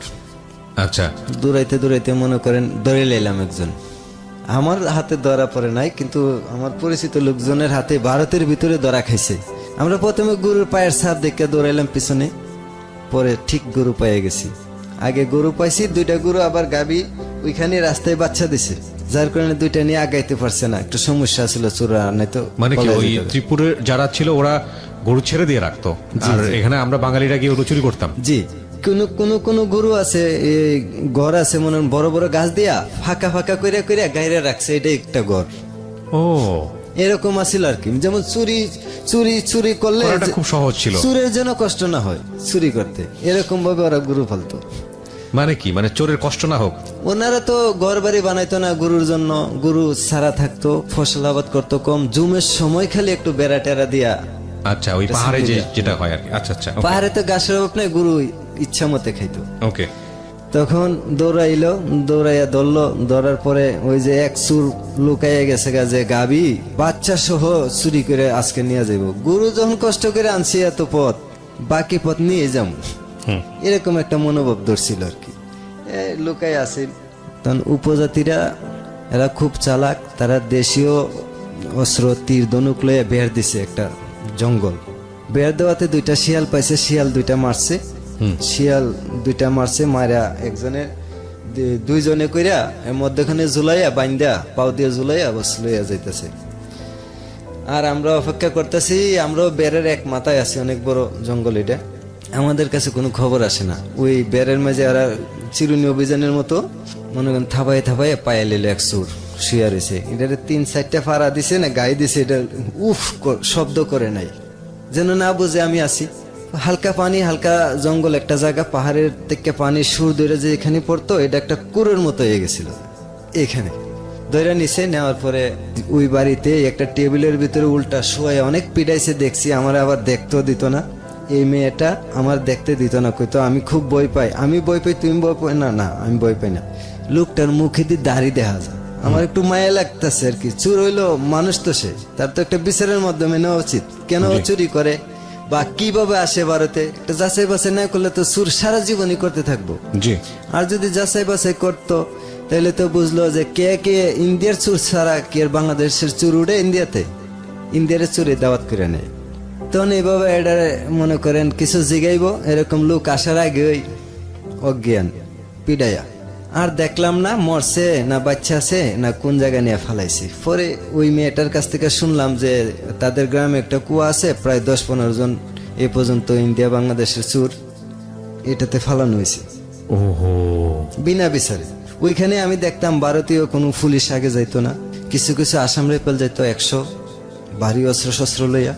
বাংলাদেশের পার্বত্য অঞ্চলে যেভাবে সেনাবাহিনীরা চলাচল করে এইভাবে, পুলিশ না যাওয়ার কারণে ওই দেশ আইন মনে করেন দেশের যে রাষ্ট্রীয় আইন সেটা তেমন একটা কায়েম ছিল না। রাইট, ছিল কিন্তু কায়েম ছিল না। ওনারা ওনাদের আইন, সামাজিক আইন মানে নিজে যেটা প্রয়োজন মনে করেন নিজেরা। এভাবে মনে করেন তারে আমি খুব বিশ্বাস করতাম। সে দিয়ে আমার মানে সরল পথগুলা, ভালো পথগুলা, খারাপ পথগুলা সবকিছু আমার শিখাই দিতেছে। তারে আমি আস্তে আস্তে আরো বেশি বিশ্বাস করতে লাগলাম। তারা কিন্তু ঘরে ঘরে মদ বানায়, জি, লাঙ্গি বানায়, বন্ধু বান্ধবরা পাগল করে লেতেছে, এক ডোসিলে খাইতে। আপনার ফ্রেন্ডরা? হ্যাঁ, ওরা সবাই জানতো যে আপনি ওখানে যান? হ্যাঁ। ওই হরে কৃষ্ণ দেব বর্মা একদিন, ওনার ছোট ছেলে অমিত দেব বর্মা, জি, আমরা একসাথে দুজন ক্রিকেট খেলছি, উড়ানে দুইজনে সিক্সার খেলছি। খেলা ঘরে আইলাম, আওয়ার পরে কইতাছে বাবারে আমার এক বোতল মাল আইনা দাও। আমি কইলাম কার ঘরে বিক্রি করে, কই রাখে, আমি তো এগুলা কিছুই জানি না, কত টাকা নিব এগুলা টাকাও আমি চিনি না, ইন্ডিয়ান টাকা এমনি চিনি, মানে কিভাবে কি করতে হইব, ওই বাসায় গিয়ে আমি কি বাংলায় কমু না ককবরকে কইতে হইব, আমি কিছু বুঝি না। আমি কইলাম আচ্ছা ঠিক আছে অমিত, এদিকে আসো। অমিত, তোমার বাবা মাল খাইতে চায়। কয় তো আয়না রাখছে, মা আয়না রাখছে। আমার কইতেছে মা আয়না রাখছে, কই রাখছে? কই জানলার ভিতরে রাখছে। আনো, আনছে। আনার পরে ভাঙলো, বাজার থেকে আপনার চানাচুর আর কি কি বুট, ছানা বুট এগুলো আনছে। সিগারেট আনছে, ইন্ডিয়ান প্লাগ সিগারেট আনছে। আনার পরে প্রথমটা ভাঙ্গিয়া একটা কাপের ভিতরে কইরা আমার অল্প একটু দিয়া রেখে দিছে। বাবা খাও আমার। আমি কই বাবা এগুলো আমরা খাই না, এগুলো যদি আমরা খাই আমরা সমস্ত শরীর নাপাক হয়ে যাবে। নাপাক কি? আমি কি নাপাক? পাপ হবে এটা খাইলে। পাপ বুঝেন? বুঝে পাপ। হা হা হা হা কইরা হাসতে হাসতে কইতে যায় হা হা হা হা পাপ হবে, পাপ। আমরা তো কোনো পাপও না। আমি কি আপনারা পাপও নাই পুণ্য নাই?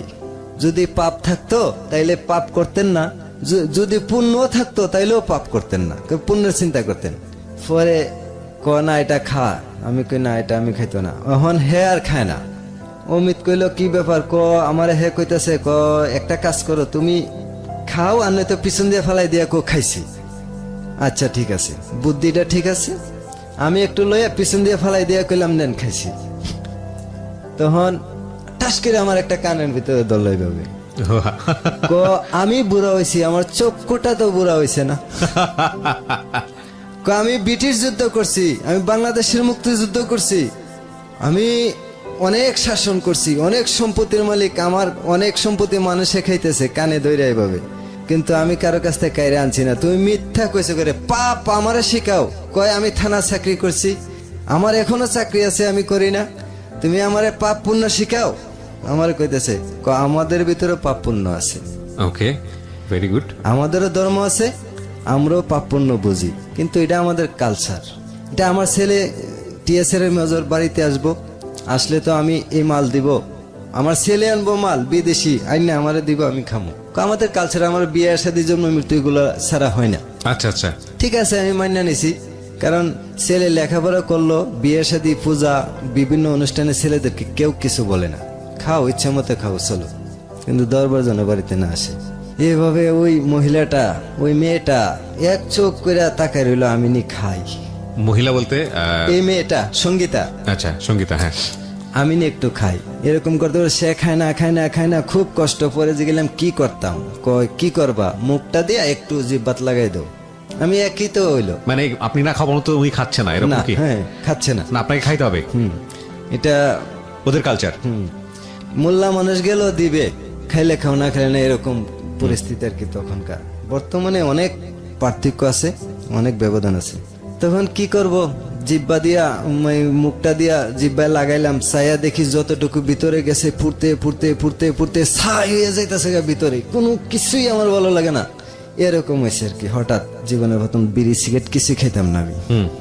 কি দিল রে, কতটুক পরে দিহি, আমার তো একটু কম, অল্প একবারেই খালি একটু দিছিলাম, কথা খালি রাখছি, দিহি এটার ভিতরে একটা কিরকম কিরকম আছে, একটু ইন্টারেস্ট, একটু মজা আছে, এরকম বোঝা যাইতেছে, কিন্তু আমার খুব খারাপ। আমি একটু পরে বমি করে দিই। পরে এই সঙ্গীতা বমি করছি, বেশি করছি, খাওয়া দাওয়ার পরে আমার দিয়েছিল জিনিসটা। আর আসলে আমরা তো মুসলমান, এটা আমাদের অঙ্গ মান্য নেয় না, যার কারণে এটা বের হয়ে গেছে গা। আমি তখনকার শীত ছিল, একটা লেপ একটা তোষক আমি একবারে শেষ করে দিছি। তখন এই সঙ্গীতার মারে নিয়ে এটা পরিষ্কার করছে। সারা রাত্র আমার দেখো ভালো করছে, আমার মাথায় পানি দিছে, তেল দিছে, ভালো করে আমার দেখাশোনা ভালো করেই করছে। আমার আস্তে আস্তে আরো ভালো লাগে। ওনার বড় ভাইয়েরা একজন 94 ব্যাটালিয়ন বিএসএফ এর দিল্লি বর্ডারে ছিল। আচ্ছা, বিএসএফ এর মেম্বার ছিল। হ্যাঁ, রাজীব দেববর্মা। সে আসছে, আসার পরে দেখলাম যে বোনডে খুব আদর করলো, সবাই আদর করে কর্মটাকে। একটাই বোন আছে, আর বড় গুলা বিবাহ হয়ে গেছে। একজন আসিল তখনকার কাশ্মীরি, আর একজন আগরতলা উদয়পুরে, সরি একজন আসিল এই নিজ গ্রামেই পূর্ব পাশে পূর্ব জেলায় বাড়ি। আচ্ছা, যে কাশ্মীর তার বাড়ি আগরতলা উদয়পুর। ওকে, স্বামীর বাড়ি টিচার চাকরি সুবাদে কাশ্মীরে চাকরি করতো। তখনকার এই মেয়েটার সাথে বললাম যে আমি তো মা বাবার বাড়ির যে লোকেশন আমি দেখতেছি, আমাকে নিয়ে মানে বেশি ভালো না, হয়তো আমার বাহিরে পাঠাই দিব, আর নয়তো ঢাকা বা যে কোনো একটা কাম কাজে দিয়ে দিব, হার পালবে না। মা বাবা বলে দিছে আমারে হার পালবে না, পালতে পারে যদি ভালো হয়, নামাজ রোজা করি, আমাদের ইসলামের সব কালচারাল মান্য চলি, তাইলে পালবো, আর নয়তো আমার যে কোনো জায়গায় পাঠাই দেব। যদি দেখা না হয় তোমারে কি এসে পামো আমি? কয় আমরা যারে মন দেয় তার সাথে সংসার করে। আরে আমার মন দিছো, তাইলে আমার সাথে সংসার করবো তুমি? কহ করব, আমি তোমার মন দিছি, তোমার সাথে আমি সংসার করব। তাই আমি চিন্তা করলাম সংসার করবো আমার সাথে, তার মানে আমি মুসলমান, তুমি ত্রিপুরা। প্রশ্নটা আমাদেরও আছে, এবং হিন্দু দ্বারা ধর্মে। দেখেন, দুটো দেশ আলাদা, দুটো সংস্কৃতি আলাদা। আমার আপনার মতো শিক্ষাগত যোগ্যতাও যদি বলি সে অর্থে ওদের নেই, কিন্তু দুটো সংস্কৃতির মানুষ আলাদা হয়ে, দুটো সীমান্ত আলাদা হয়ে দুটো কালচার আলাদা হয়ে এই দুটো মানুষকে আমরা কোথায় দেখতে যাচ্ছি কিছুক্ষণ পরে, সেটাই হচ্ছে আজকের এই জীবন গল্প। Unthinkable story ever in my life time, believe me. আমি ছোট্ট একটা বিরতি নেব, মাত্র কয়েক মিনিটের বিরতি। ঠিক রাত 12টায় আমি আরজে কিবরিয়া আবারও ফিরে আসছি। আমাদের এখানে এসছে মহসিন, সেই মৌলভীবাজারের প্রত্যন্ত একটি গ্রাম থেকে সে এসছে। কি যেন বলছিলেন গ্রামের নাম? হরিণখোলা। হরিণখোলা। আর উপজেলা? আমার উপজেলা মাধবপুর, জেলা হবিগঞ্জ। হবিগঞ্জের সে হলো মাধবপুরের হরিণখোলা গ্রাম থেকে এসছে, একদম সীমান্তবর্তী, ভারত সীমান্তবর্তী একটা গ্রাম, সেখান থেকে এসছে, একবারে প্রত্যন্ত অঞ্চল থেকে। আমরা তাকে নিয়ে ফিরছি ঠিক রাত 12টায়। জীবন গল্প, জীবন নাটকের চেয়েও নাটকীয়। জীবন গল্প।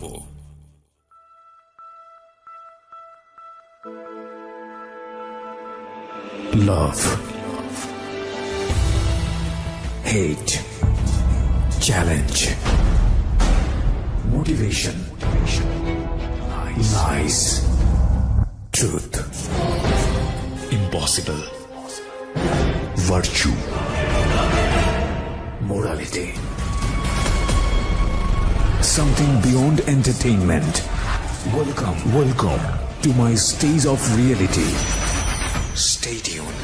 Sunday and Wednesday with me RJ Kibriya, only on Dhaka FM 90.4. জীবন গল্প, জীবন নাটকের চেয়েও নাটকীয়। জীবন গল্প। স্বাগত আরো একবার প্রিয় শ্রোতা, শুনছেন ঢাকা এফএম 90.4-এ। আমি আরজে কিবরিয়া রয়েছে আপনার সঙ্গে, এবং আজকে এখানে জীবন গল্প বলার জন্য একজন অতিথি এসছেন। আমরা কথা না বাড়িয়ে তার কাছে আবারও ফিরতে চাই। তিনি হচ্ছেন মহসিন। আর আরেকটি বিষয় যেটা যে মহসিন এবং মহসিনের পুরো পরিবার কিন্তু আমাদের স্টুডিওতে আছে। আমরা প্রয়োজনে তার পরিবারের সঙ্গে কথা বলবো। এবং মহসিনকে আপনারা যদি দেখতে চান, চলে আসবেন আমার ফেসবুক পেজে। ফেসবুকের ঠিকানা www.facebook.com/Kibriya.rj, KEBRIA.RJ, পেজটি আরজে কিবরিয়া নামে আছে। প্লিজ লাইক দিয়ে অ্যাক্টিভ থাকবেন, এবং একই সাথে আপনারা ঢাকা এফএম এর পেজটিতেও আসতে পারেন। জি, যেখানটায় আমরা ছিলাম। তো তোমার সাথে আমি সংসার করব, রাইট? আরে কিভাবে করা যায়? আমি তো মুসলমান, তুমি তো উপজাতি দেববর্মা এবং হিন্দু ধর্ম পালন করো। আমি বলছিলাম যে এটা কি কয়টা দেবতা, যে দেবতার রুমে কি আমারে তুমি রাখবা? আমি তো আমার যখন নামাজ পড়ার সময় আমি যদি একটা কোনো কিছু মানে আমার একটু ভয় ভয় লাগে, আমি জীবনে এগুলো দেখি নাই। তখন সে বলল যে আচ্ছা ঠিক আছে, মানে এটা কোনো সমস্যা নাই। যেমন তোমার মসজিদ দেখলে আমি সালাম করি, তা আমার মন্দির দেখলে মুসলমানরা সালাম করে। ভারতে আগরতলা দেখছি এরকম বলতেছে, আগরতলা অনেক মুসলমান আছে। আমি ওনাকে প্রশ্ন করলাম মেয়েটাকে যে তুমি আমার সাথে সংসার কিভাবে পাতবা? আমি তো মুসলমান, আমার দেশ একটা বাংলাদেশ, তোমার দেশ ইন্ডিয়া আরেকটা দেশ। আমার মা বাপ যদি মান্য না অনে, যদিও বিয়ে আমার কাছে বসো বা আমি করি বা আমার সাথে সংসার করো, তাহলে তুমি ইন্ডিয়া আমি বাংলাদেশ, এখানে একটা আইনের ফারাক আছে। আমরা যেভাবে অবৈধভাবে সীমান্ত ফাঁড়ি দিয়ে আসা যাওয়া করি, এটা কারো চোখে অন্যায় না, কিন্তু আইনের চোখে এটা অন্যায়। আইনের চোখে অন্যায়। ৭১-এর মুক্তিযুদ্ধের পরে যেভাবে এই দেশের শরণার্থীরা আসা যাওয়া করতো, ঠিক ২০০৪ পর্যন্ত আমরা এইভাবে আসা যাওয়া করছি। খুব ভালো লাগছে, খুবই একটা মিলমিশা ছিল আমরা পার্শ্ববর্তী ইন্ডিয়ার সাথে। রাইট, প্রেক্ষাপট অনেকখানি চেঞ্জ হয়ে গেছে, সেটা আমরাও জানি। তারপরে কি বললো মেয়েটা? কি বললো তখন? মেয়েটা বলল আচ্ছা ঠিক আছে, আমি বলছি যে সংসার করা যায়, কোনো ব্যাপার না, দুইজনে ঘর থেকে বের হইলেই সংসার পাতা যায়, কিন্তু কিছু প্রস্তুতি দরকার। আর আমারও বয়স কম, আর ২০ বছর পূর্ণ হয়ে যাক, আর তোমারও 18 বছর পূর্ণ হয়ে যাক।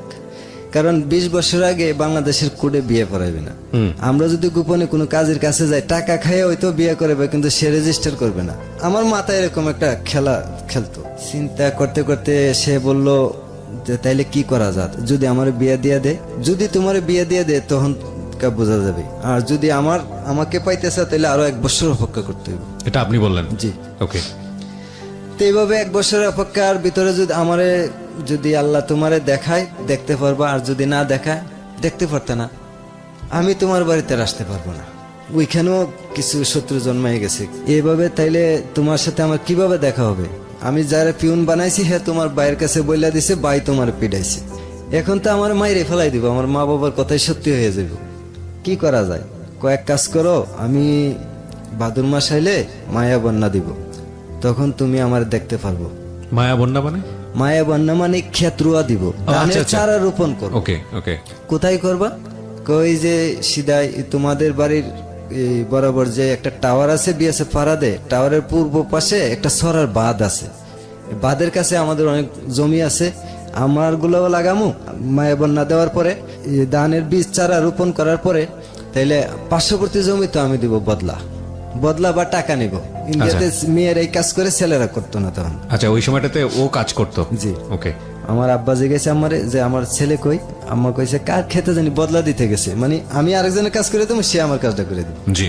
এভাবে ওইখানে গেলাম, যাওয়ার পরে সুদন কাকারে কইলাম যে কাকা আমারে কত টাকা দিবেন? 30 টাকা করে দেবো।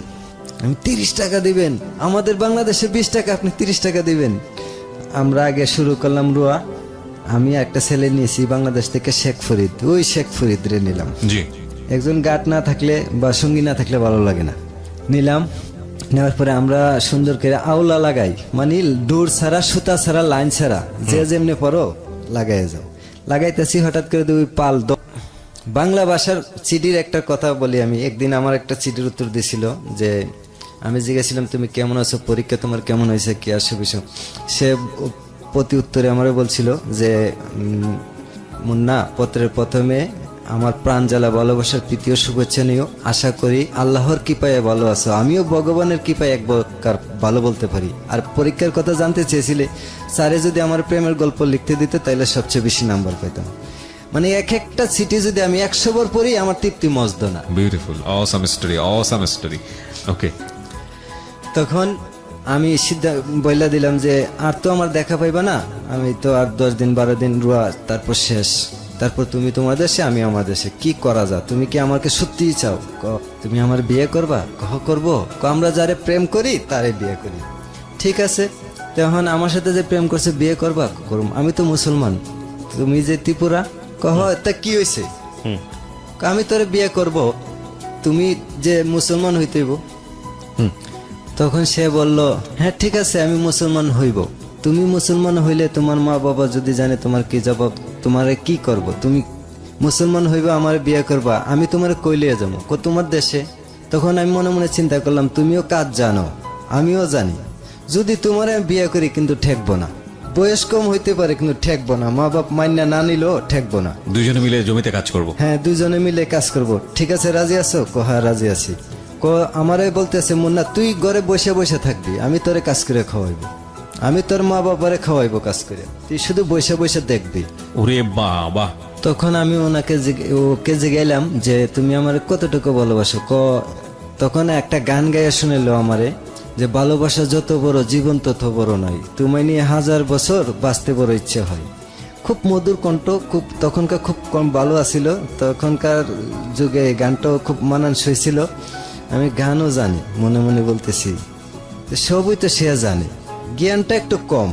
আমি যতটুকু চিন্তা করছি আইন সম্বন্ধে, দেশ সম্বন্ধে, যা ধর্ম বর্ণ, সে কিছুই চিন্তা করে না। সে শুধু চিন্তা করছে আমার কিভাবে পাইতো, আমার কাছে সে বিয়া বসতো প্লাস সংসার করতো।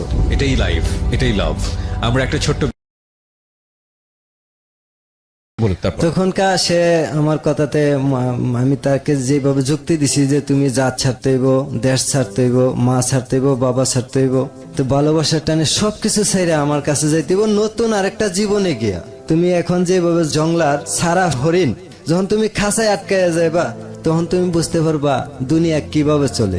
তখন সে কইতাছে আমি সবকিছু মান্যা নিব, আমার বুঝাইতেছে তার বাসা দিয়ে, সে বাংলা জানতো না, যে আসলে আর নির্গুণে দেশ থাক না, আমি তোর দেশেই যাব। ঠিক আছে, তে কবে?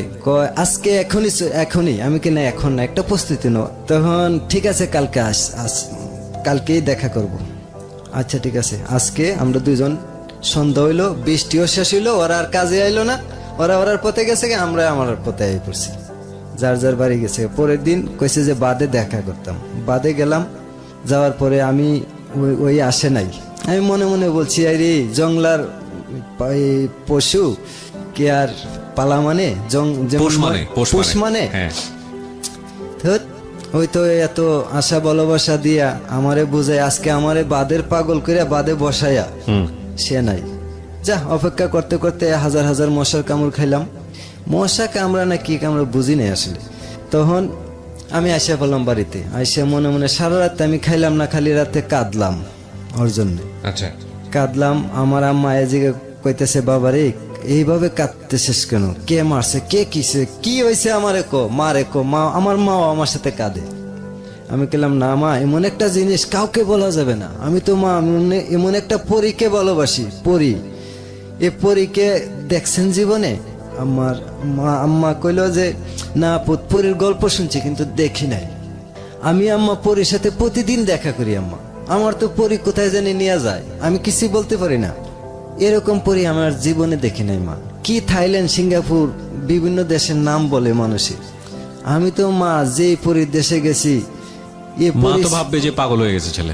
তখন আমারে প্রাথমিক একজন মমিন মুন্সি আছেন, একটা তাবিজ দিছে, কিছু পানি পরে খাওয়াইছে, আব্বা আইতুল করছি, সুরা পইরা, অনেক কিছু পইরা, হ্যাঁ আমার ফুটো দিছে। কিন্তু আমি তো কইতেছি না, ঠিক মা, আমি একজন ফরিককে ভালোবাসি, পরীর সাথে আমার প্রেম, পরী আমার অনেক জায়গায় নিয়ে যায়, কিন্তু একদিন আম্মা আপনাকে দেখাবো। তো যা দেখাইছে, আমি কই ওই আমার রূপ ভালো। মা যখন কইছে দেখাইস, ঠিক আছে। আমি রাইতে আর ঘুমাইনি, আজান দিছে ফজরের। আমার একজন শিক্ষক আছেন আমার পাশের, আমার বেডে থাকতো, সে আমার নামাজে নিছে, নামাজ পড়তাম, আমি উজু করে নামাজ পড়ছি, আমি দাঁড়াই রয়েছি, সে সেজদা দিতেছে, উঠতেছে, রুকুত যাইতেছে, আমার তো খেয়াল নাই। হঠাৎ করে সাইডে সে বলতেছে আসসালামু আলাইকুম ইয়া রাহমাতুল্লাহ। তখন আমি টপ করে বললাম, বইয়া সে সে বুঝতে বললো যে আমি তো আসলে নামাজ পড়ি নাই, আমি তো জাস্ট দাঁড়াই রয়েছি। সে আরেকজন আকামত দিছে, দুইজন নামাজ পড়তেছে, আমি দাঁড়াই রয়েছি ফজরের নামাজ। তখন আমার তো ফোন দিয়ে আটতেছি, কালকে কথা দিয়ে কথা রাখলো না, আজকে কি আমি বাড়িতে যাবো গা? না, বললাম যে তোমার মতো মানুষ আমার দরকার নাই, বা তোমার কি সমস্যা হয়েছিল আগে বুঝিয়া বললে দিতাম, যে তুমি যদি আমার না চাওতে দাও, আমি আর আমার জীবন নিয়ে খেলামেলা করবো না। আমি এই ধরনের একটা চিন্তা ভাবনা করতেছি। তারপর মন মানে না, সকালবেলায় গেলাম, গিয়ে বড় এক গাছের উপর উঠলাম বাংলাদেশে। ওইটা কিছুই দেখা যায় না, সকালবেলা পাহাড়ের উপরে কিছু দেখা যায় না। তারপর দেখলাম হঠাৎ করে এই সকালবেলা ফজরের আজানের সকাল হয়ে গেছে 10টা বাংলার, ইন্ডিয়ার 9:30। তখন দেখলাম যে একটা লোক আইতেছে, ওই রকম ওই মেয়েটার মতোই লাগে, 2-3টা মেয়ে আইতেছে। 3 জন আসছিল এদিন, একজন নাম জানি না, একজন কবিতা দেববর্মা, আর একজন সেই। আমিও রাস্তা আগাইতে থাকলাম। যখন দেখা হয়েছে তখন সামনাসামনি ইন্ডিয়ার ভিতরে ঢুকলাম, ডিপ কলের পানি চতুর্দিকে বেরোয়, 15-16টা মুখ দিয়ে আমি পানি মারলাম চোখে মুখে, পানি খাইলাম, খুব আনন্দ লাগতেছে আমার কাছে। দেখার পরে আমার কইতেছে যে আমার শরীর খারাপ নাকি? না, আমার শরীর তো বলো, কেন চেহারায় তো বলে দিতেছে তোমার খুব অসুখ, তুমি খুব অসুস্থ, তুমি সারা রাত কি করছিলা? আমি ওই গাছটাতে বসে আছিলাম। কেন, তুমি যে বলছিলে আমার বাদে দেখা করার কথা, তুমি আমার সাথে এদিন একটা হিসাব নিকাশ করবা, কিন্তু তুমি তো বাদে আসো নাই। আমি তো হাজার হাজার মশার কামড় খাইছি, আমার তো আর ঘুম হয় না এরপর থেকে। ঠিক, আমি ঘুমাইতে পারছি না। আমিও ঘুমাইতে পারছি না। তখন কবিতা বলতেছে যে আমি ওরা এইভাবে আনছি, মা বলতেছে যে ভাত খেয়ে নে। সে ভাত খাইছে না, কইছে ভাত খাইয়া 1 গ্লাস গরম দুধ আছে, দুধরা খেয়ে নিস। তখন সে নাকি ভাত না খেয়ে খালি দুধরা খেয়ে আইয়ে পড়ছে। সে যে আসতে পারছে না, বাধা পড়ছে ওই দিন। তখন আমি কইছি আর বাধা পড়বে না, শেষ পড়া। আমি আমার হিসাব নিকাশ আমারটা আমি কইসা ফেলছি, তুমি তোমারটা কইসা ফেলো, কি করা যাবে? আর কিন্তু যাওয়া যাবে না বাড়িতে আজকে, কি করা যায় চিন্তা করো। কইভাবে আমি তো কানের 1 জোড়া দুল আছেন, একটা গলার চেইন আছেন, অন্তত পক্ষে 3-4 হাজার টাকা বিক্রি করতে পারবো। তোমার তো একটু বল ভরসা আমার দরকার আছে দেওয়ার, আর তুমি চাইছিলে সহযোগিতাটা আমি করব। আমি তো এগুলো আনছি না, আমি এগুলা চাই না, কিছুই চাই না, কোনো সহযোগিতা লাগবে না। আজকে তুমি একটা ডিসিশন দাও, তুমি আমার সাথে যাইবা না তুমি তোমার পথে যাইবা, বাড়িতে যাইবা ফেরত। তখন সে আমার তো একই প্রশ্ন, তুমি আমারে লইয়া যাইবা না আমার ফলাইয়া যাইবা? যদি আমার ফলাইয়া যাও, মাইরা ফলাইয়া যাও, আর যদি নিয়ে যাও সঙ্গে করে লইয়া যাও। সুন্দর, ঠিক কথা। কবিতারে বোঝাও, বুঝাইছি। কবিতা গিয়া বাড়িতে বলবে না তো? না, বলবে না। আমি ঠিক বইলা দিবে, তোমার বান্ধবী তোমার সাথে কাজ করে, যখন তুমি ওরে ফলাই আয়ে পড়বা, তোমার কথা ওই বইলা দিবে না বাড়িতে? সেইগুলা খেলে না মাথায়। তখন ঠিক আছে, ওই বাদে যাও। আমারে বলতেছে ওই বাদে যাও, আগে যাও তুমি। মানে বাদরা ইন্ডিয়ার অনেকটা ভিতরে, আম গাছে পাহাড়ের নিচে একটা সমতল জায়গার ভিতরে, পাহাড়ে পানির একটা সরের মধ্যে একটা বাদ। ওইখানে গিয়ে বসে রইলাম। আসরে আজান দিছে, তখন সে আমার কাছে গেছে একা, বান্ধবীরা দেখছি ওই রাস্তা যাইতেছে। সে গিয়া আমার কাছে বইল, বইয়া একটা গাছের ঠাল ভাঙছে, ভাঙিয়া মাটিতে আঁকাকি করতেছে আর বলতেছে যে আমি এদিকে আসছি, আমার তো অনেকে দেখে ফেলছে, কি করা যায়? এখন যদি পশ্চিম দিকে যাই, পরের দিন তোমার বাড়ি গিয়া ঘেরাও দিব আমার ইন্ডিয়ার মানুষে, কি করা যায়? আমরা বাংলাদেশের দিকে না গিয়া চলো তোমার পাহাড়ের দিকে, তোমার বাড়ির দিকে চলো, অন্ধকার হইলে তারপর বাংলাদেশে যাব, কেউ যেন না দেখে। তুমি এইভাবে এই জায়গা হাইটা যাও, আমি ওই দিকে এই জায়গা যাই, দুইজনে এক জায়গায় এমুক জঙ্গলে দেখা করব। তখন আমরা পাহাড়ে ঢুকে গেলাম, দুইজনে কথাবার্তা করলাম, হিসাব নিকাশ, সে কাজের এই পাতলা মাতলা কি কি আনছে সব ফালাইতেছে, আমি দিলে হ্যাঁ ফালাইতে দেয় না, কোনা থাক, এটা থাক, ফালাম পরে, এগুলোর মায়া নাই। আমি কইতেছি স্বর্ণ গয়না টাকা পয়সা কোনো কিছু ধন সম্পদের মায়া নাই, কোনো কিছুই চাই না, তুমি শুধু চলো। তখন ফালাইলাম আমি একটা পাঁচরা, একটা পাতলা মাথার, খুব মূল্য দেয় পাতলাটারে। পাতলা কি জিনিস? পাতলা হয়েছে রুদ্র বৃষ্টি যেন না লাগে, তাল পাতা। ও আচ্ছা, তাল পাতা, আচ্ছা, হ্যাঁ, খুব সুন্দর একটা জিনিস, কারো কাজ করা হাতের। তখন মাগরিবের আজান হইতেছে, মশা ছুটাছুটি ঘিউ গাউ লাগাইছে। তখন ওই অঞ্চলটা, আমগাছা অঞ্চলটা হয়েছে বাগানি লেবারদের। জি। ওরা দূরা তীর ধনুক দেখে কালো কালো বড় বড় লোক, কেউর মুছ আছে, কেউর দেখতে মানে একবার ছবির ভিলেনের মতো লাগে, এরকম ওরা চেহারা বাগানিদের।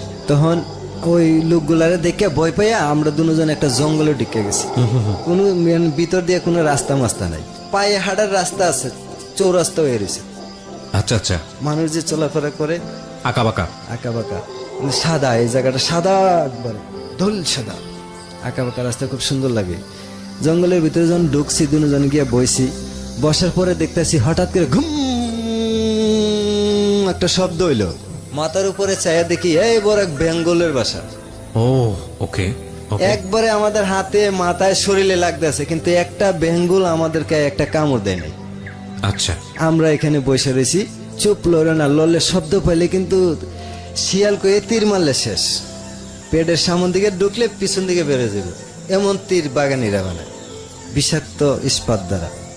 তখন এই বয়ে আমরা ওই বেঙ্গলের বাসার থেকে লড়ি না, নিচের দিকে তাকায় দেখি আমরা যেখানে বসে রয়েছি পাহাড়ের ভিতরে এক ধরনের একটা চেলা বাস করে। জি। এই চেলাটার ওজন কোনোটা 100 গ্রাম হয়। চেলা একটা জামার ভিতরে ঢুকে গেছে। ভয়ানক জিনিস তো, বারুদের মতো পুড়তে যায়।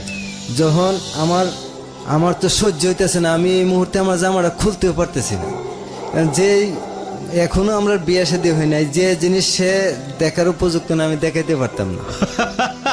সিচুয়েশনটা চিন্তা করেন, যদি এটা সে করতে যায়, জামা কাপড় খুলতে যায়, মেয়েটা অন্য কিছু ভাবতে পারে।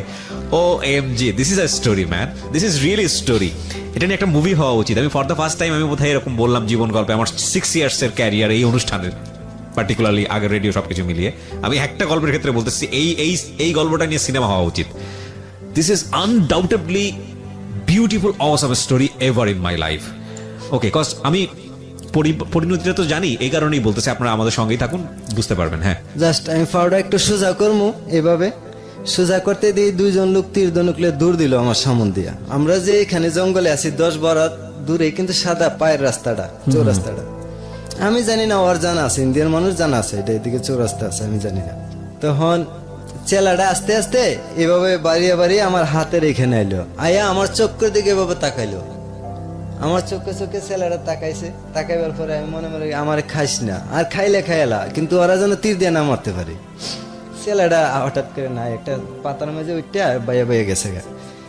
নিচে ছায়া দেখি পাহাড়ের আরেকটা বিষ মাদাইল আছে লাল, এটা সেনাবাহিনী যেভাবে টহল করে পার্বত্য অঞ্চলে সেম ভাবে 20 হাত 10 হাত 2 হাত দূর থাকে, এই বিষ মাদালটাও এরকম লাল, এটা বড় লাল। এটা প্রাণী, এটা পিঁপড়া জাতীয় একটা প্রাণী। আচ্ছা, ওকে। কিন্তু এটার কামড় দিলে কয়না পিঁপড়া কামড় দিছে, ব্রাহ্মণবাড়ি আগুন লাগছে, এই কথা না করলে বীর জানে নাকি। ওকে, মানে এত বিষাক্ত, মানে বেঙ্গলের ভিতরে বল্লা আছে, খুদে বল্লা আছে, বেঙ্গল আছে, বেঙ্গল হয়েছে সর্বোচ্চ, পিঁপড়াদের ভিতরে এটা হয়েছে পিঁপড়া রাজা সর্বোচ্চ। ওরে বাবা, লাল। তারা যদি একটারে না জানা অবস্থা পাড়া দেন, আপনার কিছু করবে না। আর জানি না আপনি একটা পিঁপড়া পাড়া দিচ্ছেন, আপনারা একটা কামড় দিলে 3 দিন পর্যন্ত জ্বলবে এই জায়গাটা। এত করা, কিন্তু একটা পিঁপড়াও কামড়ায় নাই আমরা। দুজন পিঁপড়ার বাসার উপরে বেঙ্গলের নিচে বসে আছিলাম। বেঙ্গলের অনেক, এই যে বেঙ্গল যখন ছোট অবস্থা থাকে, পোকাটা যখন মারা যায় তখন বেঙ্গলে মুখ দিয়ে টাইনা যেভাবে কেটে বের করে ফেলাই দেয়, না ঢাইকা দিয়ে মোম দিয়া, আর যেটা নিচে ফেলা এটা খাওয়ার জন্য পিঁপড়া গুলা এখানে আসতে আচ্ছা আচ্ছা আচ্ছা, ওকে। আমি এটা বুঝতে পারছি, যাক আল্লাহর অশেষ মেহেরবান। কিন্তু আমরা একটা পিঁপড়া একটা বললো কামড় দিছে না। মানুষ যখন দৌড়াদৌড়ি করে ছুটাছুটি করে যার যেমনি চলে গেছে, অন্ধকার হয়ে গেছে। তখন আমরা যে পথে এখন বাংলাদেশের উদ্দেশ্যে রওনা করবো দুজন এক মনের মানুষ হয়ে, তখন সে বলল ঠিক আছে যা, আল্লাহ যা রাখছে বলো তো। সে তো আল্লাহ কয় না, ভগবান কয়। চল কোন পথে যাবো, তুমি যে পথে নাও। আমি চিন্তা করলাম যে পথে মানুষ চলাচল করে এই পথে যাওয়া যাবে না। হঠাৎ একটা মানুষ সামনে পড়লো, আপদ, কাটা সাটা পানি, একটা সরা আছে বললাম না, এই সরার সূত্র ধরলাম, কিছুটা সরাও হারছি, আঁকা বাঁকা পথ, কিছু কাটা মাটা এসে আমরা বিচ্ছি, কিন্তু বুঝি নাই কাটা যে লাগছে। তা আপতে যে বাবুকে আমরা বাংলাদেশে ঢুকে গেছি। বাংলাদেশের রাইতে বেলা ঢোকার আগে একটা বিএসএফ এর গাড়ি একটা খুব দ্রুতই আমরা বরাবর ব্রেক করছি। মনে মনে কইছি শেষ, দেখতে লাইছে একটা গুলি দিব শেষ। বিএসএফ এর গুলির অর্ডার লাগে না, গুলি করলে শেষ। এরা লাস্টে নিয়ে ফুসমোডম করে, একটা গুলি এমন অনুষ্ঠানের দাম কত, একটা ফুসমোডম করলে কি কি জিনিস পা আমি চিন্তা করতেছি। তো গুলি করলে গুলিটা অল্প টাকা হয়তো 500-1000 টাকা হইলো, কিন্তু একটা মানুষের গুরুত্বপূর্ণ দুইটা অঙ্গ, চক্ষু, লিভার, কিডনি, অনেক জিনিস আছে আমি যেগুলা জানি না, এগুলা খুলে নিয়ে যায় পোস্টমর্টমের মাধ্যমে। পরে লাশটা আয়া প্যাকেট হিসেবে পচা একটা লাশ ফেরত দেয় প্লাক মেডিকেল। এই জিনিসটা চিন্তা করে আমার স্তব্ধ হয়ে গেলাম। দাঁড়াইলাম 1 মিনিট, এমনিতে গাড়িটা আবার গেছে গা। আমরা দেখছে গাড়িটা একটা টান দিয়া ক্যাম্পে গেছে। ক্যাম্পটা মনে করেন আমাদের কাছ থেকে প্রায় 500 গজ দূরে বিএসএফ ক্যাম্প, আর 500 গজ দূরে বিএসএফ ক্যাম্প। মোট 1000 গজের ভিতরে এক পাশে বিএসএফ, এক পাশে বিজিবি ক্যাম্প। আর 1000 গজ জায়গাটা হয়েছে পাকা রাস্তা, সীমান্ত পাকা রাস্তা। এটা বাংলাদেশ, এটা ইন্ডিয়ার পাকা রাস্তা। জি, খুব সুন্দর একটা জায়গা। এটা বর্তমানে তারকাটার পশ্চিমে পড়ছে, তারকাটা গেছে পিছনে। এটা একটা বাংলাদেশের একটা পার্কের মতো হয়ে গেছে, পর্যটন এলাকা হয়ে গেছে। ঢাকা থেকেও মানুষ যাও ওই বর্ডার দেখতো, এখানে গিয়ে হাঁটে। তখন আমরা আসিয়া আমাদের বাংলাদেশে অনেক জমিতে চীনা বাদাম আছে। আমি একটা বাদাম গাছ উঠাইলাম, কার জমি থেকে জানি না, উঠাইয়া সেটা কাঁচা বাদাম 4-5টা খাইলাম, খাইয়া ফালাই দিলাম বাকিটা। চিন্তা করছি এখন কইলে যাবো, আমার কাছে 1 টাকা নাই, আমি 1 টাকা রুজি করি না। রাইট, কই নিয়ে যাবে? একটা হচ্ছে জীবনের সবচেয়ে কাঙ্ক্ষিত মানুষটাকে সে পেয়েছে, কিন্তু কই নিয়ে যাবে? কই নিয়ে যাওয়ার প্রশ্নে 2টা সংস্কৃতি, 2টা দেশ, 2টা ধর্ম, শুধু 2 মনে 1 মন হয়েছে। এবং আপনারা চিন্তাও করতে পারবেন না এই লাভের শক্তি কতখানি। এই জন্যই তো আমরা বলি ভালোবাসাই হচ্ছে ঈশ্বর, ভালোবাসাই হচ্ছে আল্লাহ। এবং দেখেন এত এত প্রতিবন্ধকতা, তার মধ্যেও 2জন মানুষ প্রেমের বন্ধনে আবদ্ধ হয়েছে। এখন পর্যন্ত কোনো ধরনের প্রতিকূলতা তারা ফেস করেনি, সামনে করবে। বলুন তারপর ওকে বাদাম ক্ষেতের একটা আইলের মধ্যে বসাইলাম। এই বাদাম ক্ষেত্রে আবার ভারতীয় একটা সরা, এখন এক সময় একটা সরা গাঙ্গে ছিল মোটামুটি সরার মতো, এখন এটা মরা গাং, মরা ছড়া। এটার পরে বসাই আমি চিন্তা করলাম টাকা পয়সা ছাড়া তো পশ্চিম দিকে যাওয়া যাবে না, আর আমার কাছে 1 টাকাও নাই। আমি কি কইরা মানে ওকে কোথায় নিয়ে যাব আমি চিন্তা করে পাইতেছি না কিছু। কিন্তু ওনাকে আগে আমি বুঝাইছিলাম মেয়েটাকে যে তোমাকে যদি নিয়ে যায় সীমান্ত আইনে মামলা হবে, অপহরণ মামলা, বিভিন্ন ধরনের মামলা হয়রানি করতে পারে আমার কিন্তু প্রস্তুতি ওই রকম কোমর মোটা না, শক্তিশালী না। আমি একবারে দুর্বল, একবারে ধানের শীষের মতো। তখন সে কইলো আচ্ছা ঠিক আছে, আমার কাছে 200 টাকা আছে ইন্ডিয়ার। 200 টাকা দিয়ে আমি কি করব? এটাকে তো বাংলাদেশ অচল, চলবে না। আচ্ছা ঠিক আছে তুমি বসো, আমি আবার ইন্ডিয়াতে যাই, যার কাজ করছি তার কাছে যাই, দেখি এ টাকাটা নিয়ে বাঙালি যা, আর আমরা যে কাজ করছি কিছু টাকা নিয়ে আনা যায়। যখন গেলাম সুদন কাকার বাড়িতে দৌড়াইয়া, বিডিআর ক্যাম্পের কাছেই। ইন্ডিয়াতে কারেন্ট আছে, বাংলাদেশে কারেন্ট নাই। ইন্ডিয়ার কারেন্টের আলোয় দেখা যায় এখানে একটা জাতির শ্রেণীর মতো কাঁঠাল গাছ আছে, পুরান কাঁঠাল গাছটার গোড়ায় জি। আমি গিয়ে 1 মিনিট দাঁড়ায় দেখলাম ডাইনে বামে বিজিবি অথবা বিএসএফ আছে কিনা, কারণ এখানে যেহেতু বাঙালির আছে বিএসএফ থাকতে পারে। তখন একটু সামনে গেলাম, সামনে আগাইতে আগাইতে কেউ নাই, তখন দিয়ে আমি আমার আর চিনবেই না আমি যে বাংলাদেশের মানুষ। তখন আমি ভিতরে ঢুকলাম, গিয়ে পাইলাম ওই সুদন কাকার বাতিজা একজন বাইস্তা সজল। কইলাম সজল দা কাকা কই? কাকা তো পারেনি। আমি তো এত মরছি রে ভাই, আমি তো মরছি, আমি তো শেষ। কি হয়েছে ভাই? আমার ছোট ভাই টেম্পো অ্যাক্সিডেন্ট করছে, তখন সিনজি নাই, টেম্পো অ্যাক্সিডেন্ট করছে, বাইরের তো হাত পাও ভাঙ্গিয়া গেছে, এখন তো হসপিটাল নিয়ে যাইতে অনেক টাকা দরকার। এখন এমনি তো টাকা দিবেন, আমি যে কাজ করছি কাজের কিছু টাকা দেন। জি। তখন কইলো কাকা তো নাই, কাকা তো বাসাত নাই, কাকা ওই সিপিএম না কংগ্রেসের মিটিং এ একটু বাহিরে গেছে, ইন্ডিয়াতে রাজনীতি, এখন কি করা যায়? আমি কই দেখো রাত পড়লে তোমার মুখ আমি দেখবো, আমার মুখ তোমরা দেখবা, কারণ দুইটা দেশ হলো পাশাপাশি, আমরা দুই ধর্মের মানুষ হলো জাত একটা বাঙালি। কিন্তু আজকে আমার অসুবিধা কালকে তোমার হইতে পারে, আজকে আমার যদি কিছু সহযোগিতা করো, আমি না ওই কালকে তোমার এটা উদ্ধার করে দিলাম, পরবর্তীতে যাই দিবা। কিন্তু কাজের টাকাটা কাকা থাকলে নিয়ে যেতাম। তখন কইতেছে আচ্ছা ঠিক আছে, আমি 400টা টাকা দেই তোমারে, কাকার থেকে আমি নিয়ে নিব। আচ্ছা দাও ভাই, সজলদা দাও। দিল। আবার কাকির দ্বারে গিয়ে গেলাম, কাকি আমার তো 500 টাকা হইলে একটা মিলতো। পরে কাকি কইল রে আমাদের বাংলাদেশে 100 টাকা আছে, নিবা? আমি কাছে হ্যাঁ নিব, দিন। পরে দিছি। তখন তার বাবার বাড়িও বাংলাদেশে কাকি। তখন আমার 500 টাকা হয়েছে, ওইদিকে 200, হ্যাঁ দিছে 700 টাকা। ওই 200 টাকা লইয়া গেলাম। আরেকজন ওই পাশের গ্রামে যারা সেই ব্যবসা করতো, তাদের ইন্ডিয়ার সাথে চিনি, জিরা, ডাল, তেলের ব্যবসা করতো, তার কাছে গেলাম, গিয়ে বললাম যে আমার কাছে ইন্ডিয়ান 200 টাকা আছে, বাংলার কত দিবা? কয় বাংলা 150 টাকা দেবো। আমি কি না, ইন্ডিয়ান বাংলার 100 টাকা দিলে ইন্ডিয়ান 60 টাকা, 70 টাকা, 80 টাকা পাওয়া যায়, আর ইন্ডিয়ান টাকা দেবো এত কম দিবা? কয় যা সমান হয়ে দিলাম 200। আমি 200 আচ্ছা দাও। তুই তখন আর এত বোঝ হয়েছে না আর কি, যে ওনার কাছে যে টাকা আনতে গেলাম, ওনার তো সাক্ষী হয়ে গেল রাইতে আমার কাছে এসে টাকার জন্য, ইন্ডিয়ান টাকা লই আইছে। আমার এতটুকু ইয়ে হয়েছে না, মানে কিভাবে কি করবো আমি চিন্তা পাইতেছি না। ওরে কিন্তু একা বসায় আমি গেছি গে বাংলাদেশে। একা কোথায় বসে রাখা? রাতের বেলা ওই বাদাম খেতে রাইলে, বাংলাদেশে জঙ্গল নাই, বাংলাদেশে জঙ্গল, বাংলাদেশে তো সমতল, টান সমতল।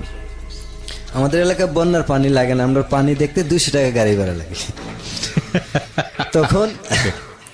তখন আমি ওরা আয়া দেখছি যে খুশ মেজাজে সে বসে রয়েছে, কোনো চিন্তা চেতনা নাই, খালি চিন্তা একটাই, আমি কি ঠিকভাবে কাজগুলা করতেছি, আমার যে করার, হ্যাঁ দেখছে যে ঠিক। তখন ওরা হাত ধরে নিয়ে আসলাম আমার বাড়ির পূর্ব পাশে রামাই ক্ষেত করে, আমরা প্রচুর কৃষি করি। রামাই মানে কেউ কয় বটবটি, কেউ কয় লুব্বা, কেউ রামাই। এই ক্ষেতে বসাইয়া আমরা গ্রামে মালু ভাইয়ের দোকান আছে, ছোট্ট একটাই দোকান আছে, অনেক 4 কিলোমিটার বড় গ্রাম, ছোট্ট একটা দোকানে গেলাম, গিয়ে একটা পাইনাপেল বিস্কুট লইলাম, তারপর কিছু বুট লইলাম, চকলেট লইলাম, অনেক কিছু লইছি, টক আচার লইছি, যে সে কি খাইব, বাংলাদেশি জিনিস কোনটা খাইব না খাইব, হঠাৎ করে শেখ মুসলমানরা বানাইছে সেইটাও মনে নিব কিনা। আমি অনেক ধরনের জিনিস একটা আনলাম, প্রায় 60-70 টাকার। 2 টাকার বুট কিনলে 4 জনে খেয়ে শেষ করতে পারছি না তখন 99-তে। তখন রান্না দিলাম, ওই কিছুই খেলো না, একটা না 2টা বুট আমি যাচ্ছে মুখের ভিতর দিচ্ছে, আমি কিছু খাইলাম। আমি কইলাম খাইতেইব, খাইলে শরীর শক্তি পাইব, প্রচুর জায়গা হাঁটতে হইব, কিন্তু টাকা পয়সা এই টাকা হবে না, পরে হবে না, যে সামান্য টাকা লইয়া কি একজন মানুষ লইয়া বাড়ি যাক, কোথাও গিয়ে তো থাকার একটা ব্যবস্থা করতে হইব। তখন সারা রাত্র, তাই আমাদের যে পার্সোনাল কবরস্থান আছে, আমার বাড়ির উত্তর পাশে বড় পুকুর আছে, 80 শতাংশ পুকুরের উত্তর পাশে একটা বারজার আছে, কবরস্থান নিজস্ব পারিবারিক কবরস্থানের চিন্তা করলাম, যে মুরব্বীরাতে শুনছি যে কবরস্থান নাকি পবিত্র জায়গা, সবচেয়ে নিরাপদ। কোনো ধরনের বই পাইলে, জিন বইতে সেই কোনো জিনিস দেখলে ওই কবরস্থানে দৌড়ে উঠে যান, যদি পবিত্র থাকেন। তখন চিন্তা করছি যে সে তো পবিত্র না, আমি তো যতটুকু বুঝি পবিত্রতা, যাক আল্লাহর উপর ভরসা। তারে একটা কবরের পাশে নিয়ে বসালাম, কবরটা হইলো যে আমার দাদার কবরের পাশে বসালাম। সে জিগাইতেছে এটা কি? আমি কই এটা কি এখন বলা যাবে না, তুমি এখানে বউ, কোনো বই নাই, তুমি এখানে বসলে কোনো ধরনের বই পাইবে না, আমার 2-3 ঘন্টা দেরি লেট হইতে পারে। তখন ঠিক আছে কইয়া বসাইলাম একা। আমি দৌড়াইতে দৌড়াইতে দৌড়াইতে আমার গ্রামে ওই যে খই খাইলাম, এই অন্ধকারের মধ্যে তাকে একা বসা রেখে গেছেন কবর ওই জায়গাটাতে? জি, আমি ওই যে দৌড়াইতেছি, আমি যে খই খেলাম একদিন আমার বোনের বাড়িতে, বোনরে গিয়ে বললাম যে আমরা তো আখাউড়া থেকে, তখন ভিডিও ক্যাসেট আনছি, ভিডিও ক্যাসেট আনছি, আমার বোনে খুব ভালো পেতো প্রেমের সমাধি ছবি আর নোয়া বাইদানি, বললাম যে এই 2টা ছবিও আনছি, মিথ্যা বলছি আর কি, 2টা ছবিও আনছি, আমরা সারা রাত দেখার পরে সকালে তোমার বাসায় এইগুলা দেখবা। কিন্তু এখন কি করতে হবে যে আমরা তো অনেক টাকা ওড়া মুড়াইতে, এখন অন্তত পক্ষে 500 টাকা দিতে হবে আমার, আপাতত অপারেটরে বুঝ দেই।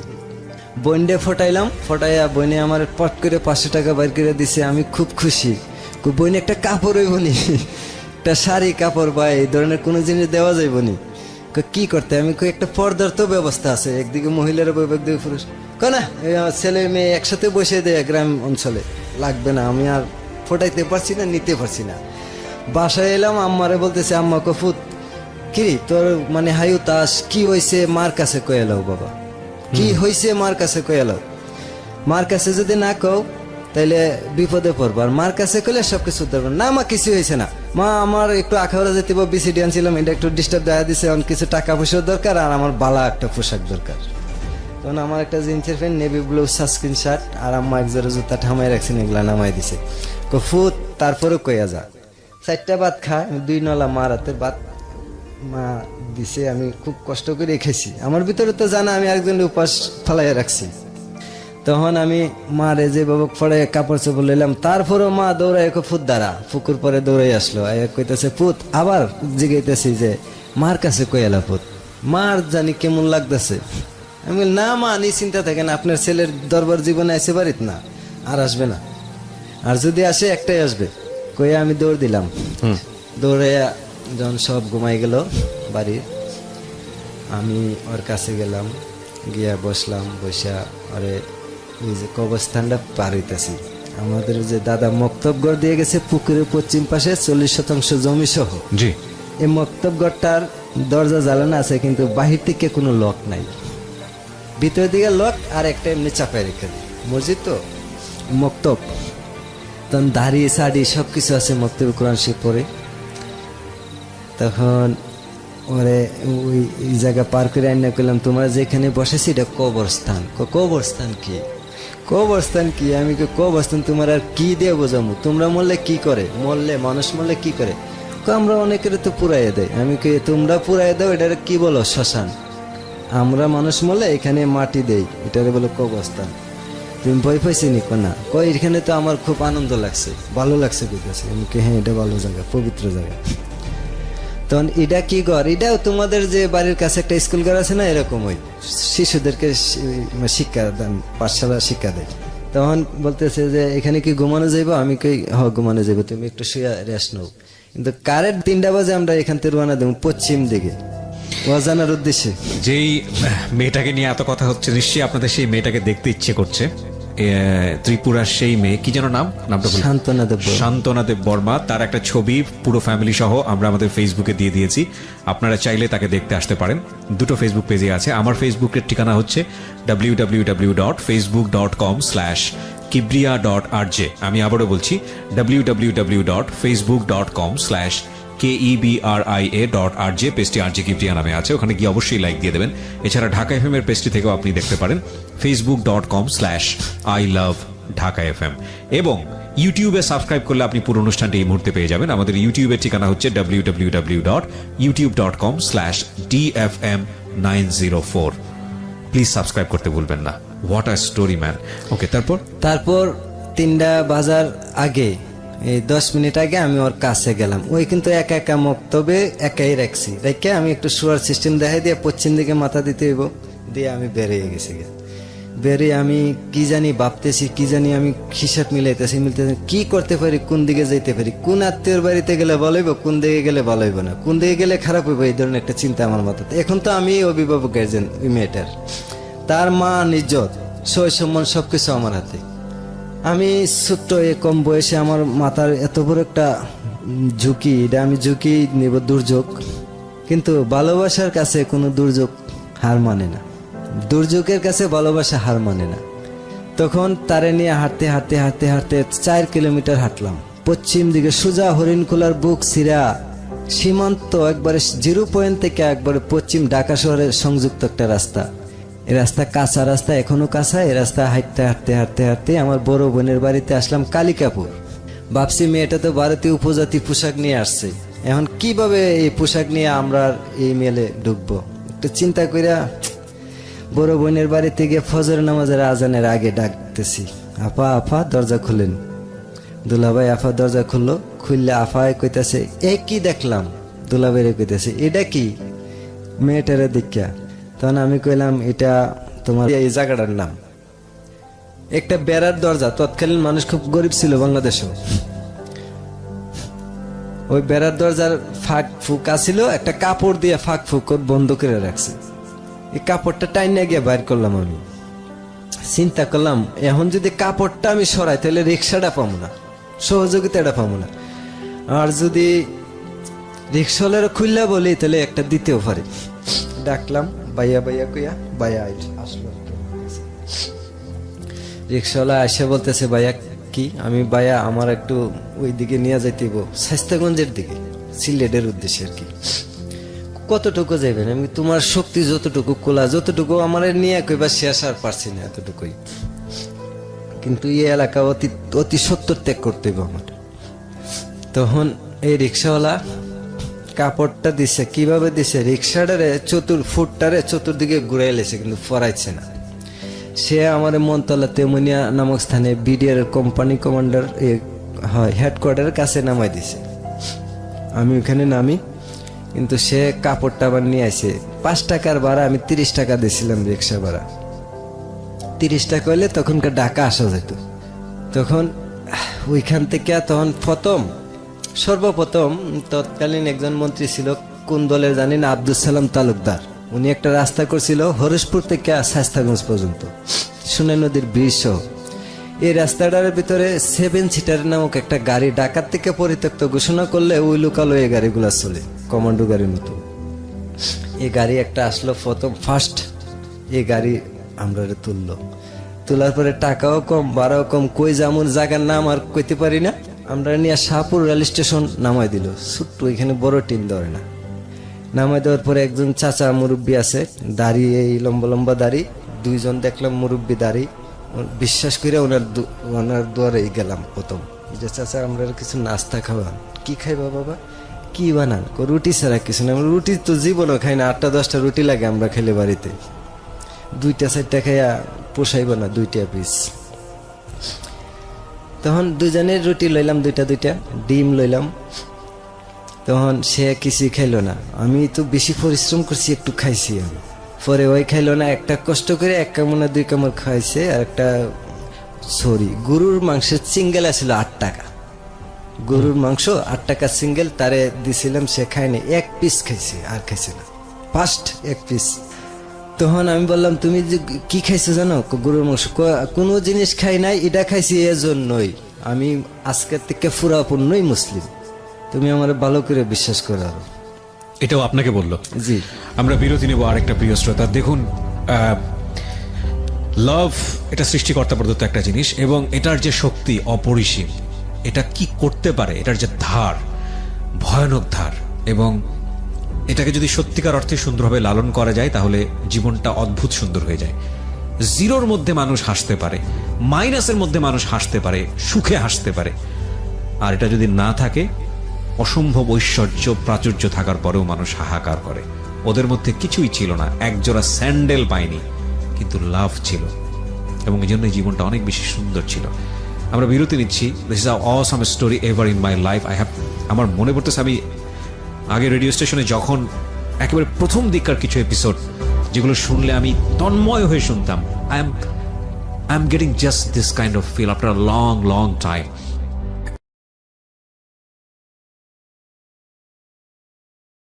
বলেন। তখন শাহপুর থেকে আমি রিক্সা যুগে আমি যাই তেলিয়াপাড়া আমি ছোটবেলা আমার চাচাতো ভাই এক বাড়িতে রোজিং থাকতো, তার বাড়িটা চিনতাম আমি ওয়াজ শুনছিলাম কয়েকবার আমার নিচে। ওই বাড়িতে যাই, যাওয়ার পরে ওই বাড়ির শামা ভাই শামসুল আলম শামা জি। এবং ওনার বোন আমেনা, আমরা দুজনের যে ল্যাংরা চুয়ার বাচ্চা কয় ল্যাংরা রাস্তাতে থাকে, এগুলা অনেকগুলা ছিল কাটা ছাটা, এগুলা ওনারা খুলছে যে 5 রাতে। তখন উনি গরিব একটা পরিবার, ওনারা আমাদেরকে ভাত খাওয়াইছে, একটা কাপড় দিছে। বাজারে আইসা শামা ভাই এক জোড়া স্যান্ডেল কিনে দিছে দিয়া, ওনার বনজামার বাড়ি অলিপুর গেট, একবারে সোজা পশ্চিম দিকে বাটি অঞ্চলে উসাইল গ্রাম। ওই গ্রামে আমরা পথ দেখাই দিছে। আমরা কিন্তু ওইখানে যাওয়ার আগে অনেক কিছুর প্রশ্নের মুখোমুখি হইতেছে। বাংলাদেশের মানুষ দেখলে চিনালা পাহাড়ি একটা মানুষ, রাজহাঁস আর অতিথি পাখির হাঁস দেখলে চিনা যা, দেশি পাতি হাঁস আর অতিথি হাঁস এরকমই বোঝা গেছে আর কি। সে খুব সবল সুন্দর, খুব মোটা তাজা, খুব সুন্দর একটা মানুষ ছিল, দেখলে এমনি চোখ লাগতো। তখন ওই বাড়িতে যাওয়ার আগে সে ঠিকানা খালি বলেছে, আমি জানি না। এক রিক্সাওয়ালার বললাম ভাই এমুকের বাড়ি যাবো। রিক্সাওয়ালা হাসতেছে আমার দিকে চাইয়া, কে এমুক আপনার কি হয়? আমি কি আমার ভাই হয়? কেমন ভাই হয়? খুব ভাই, রক্তের ভাই। এসে আমি বলতেছি আর কি, এই রিক্সাওয়ালাই কিন্তু সে লোক। ও ওকে। সে আরো বেশি করে প্রশ্ন করে। 2-3টা লোক আমাদেরকে দাঁড় করাইছে এখানে, এই আটকাও, এই মায়া খারাপ ভাষা কইছে, গেলিয়া কই যাস? তখন আমি আমার সাথে তখন আমার বউই, বিয়ে তো করেননি তখন? না, বিয়ে আমরা একটা করছি, মনে করেন চন্দ্র আসিল রাত্রে, সাক্ষী রেখে আমরা একটা আপাতত একটা দুষ ফুরাইলাম আর কি। তখন ওরে আমি টান দিয়া রিক্সাতে নিচে নামাইলাম, রিক্সার ফুটটা উড়াইলাম, উড়াই ভিতরে দেখি কোনো কিছু নাই, যে আমরা খারাপ মন্তব্য করছে। তারপরে গিয়ে ধরে লেছি, ধরে আমার 3.5-4টা বোতাম পরে গেছেন, কিন্তু তারে ওইখানে শোয়ে দিছি আমি।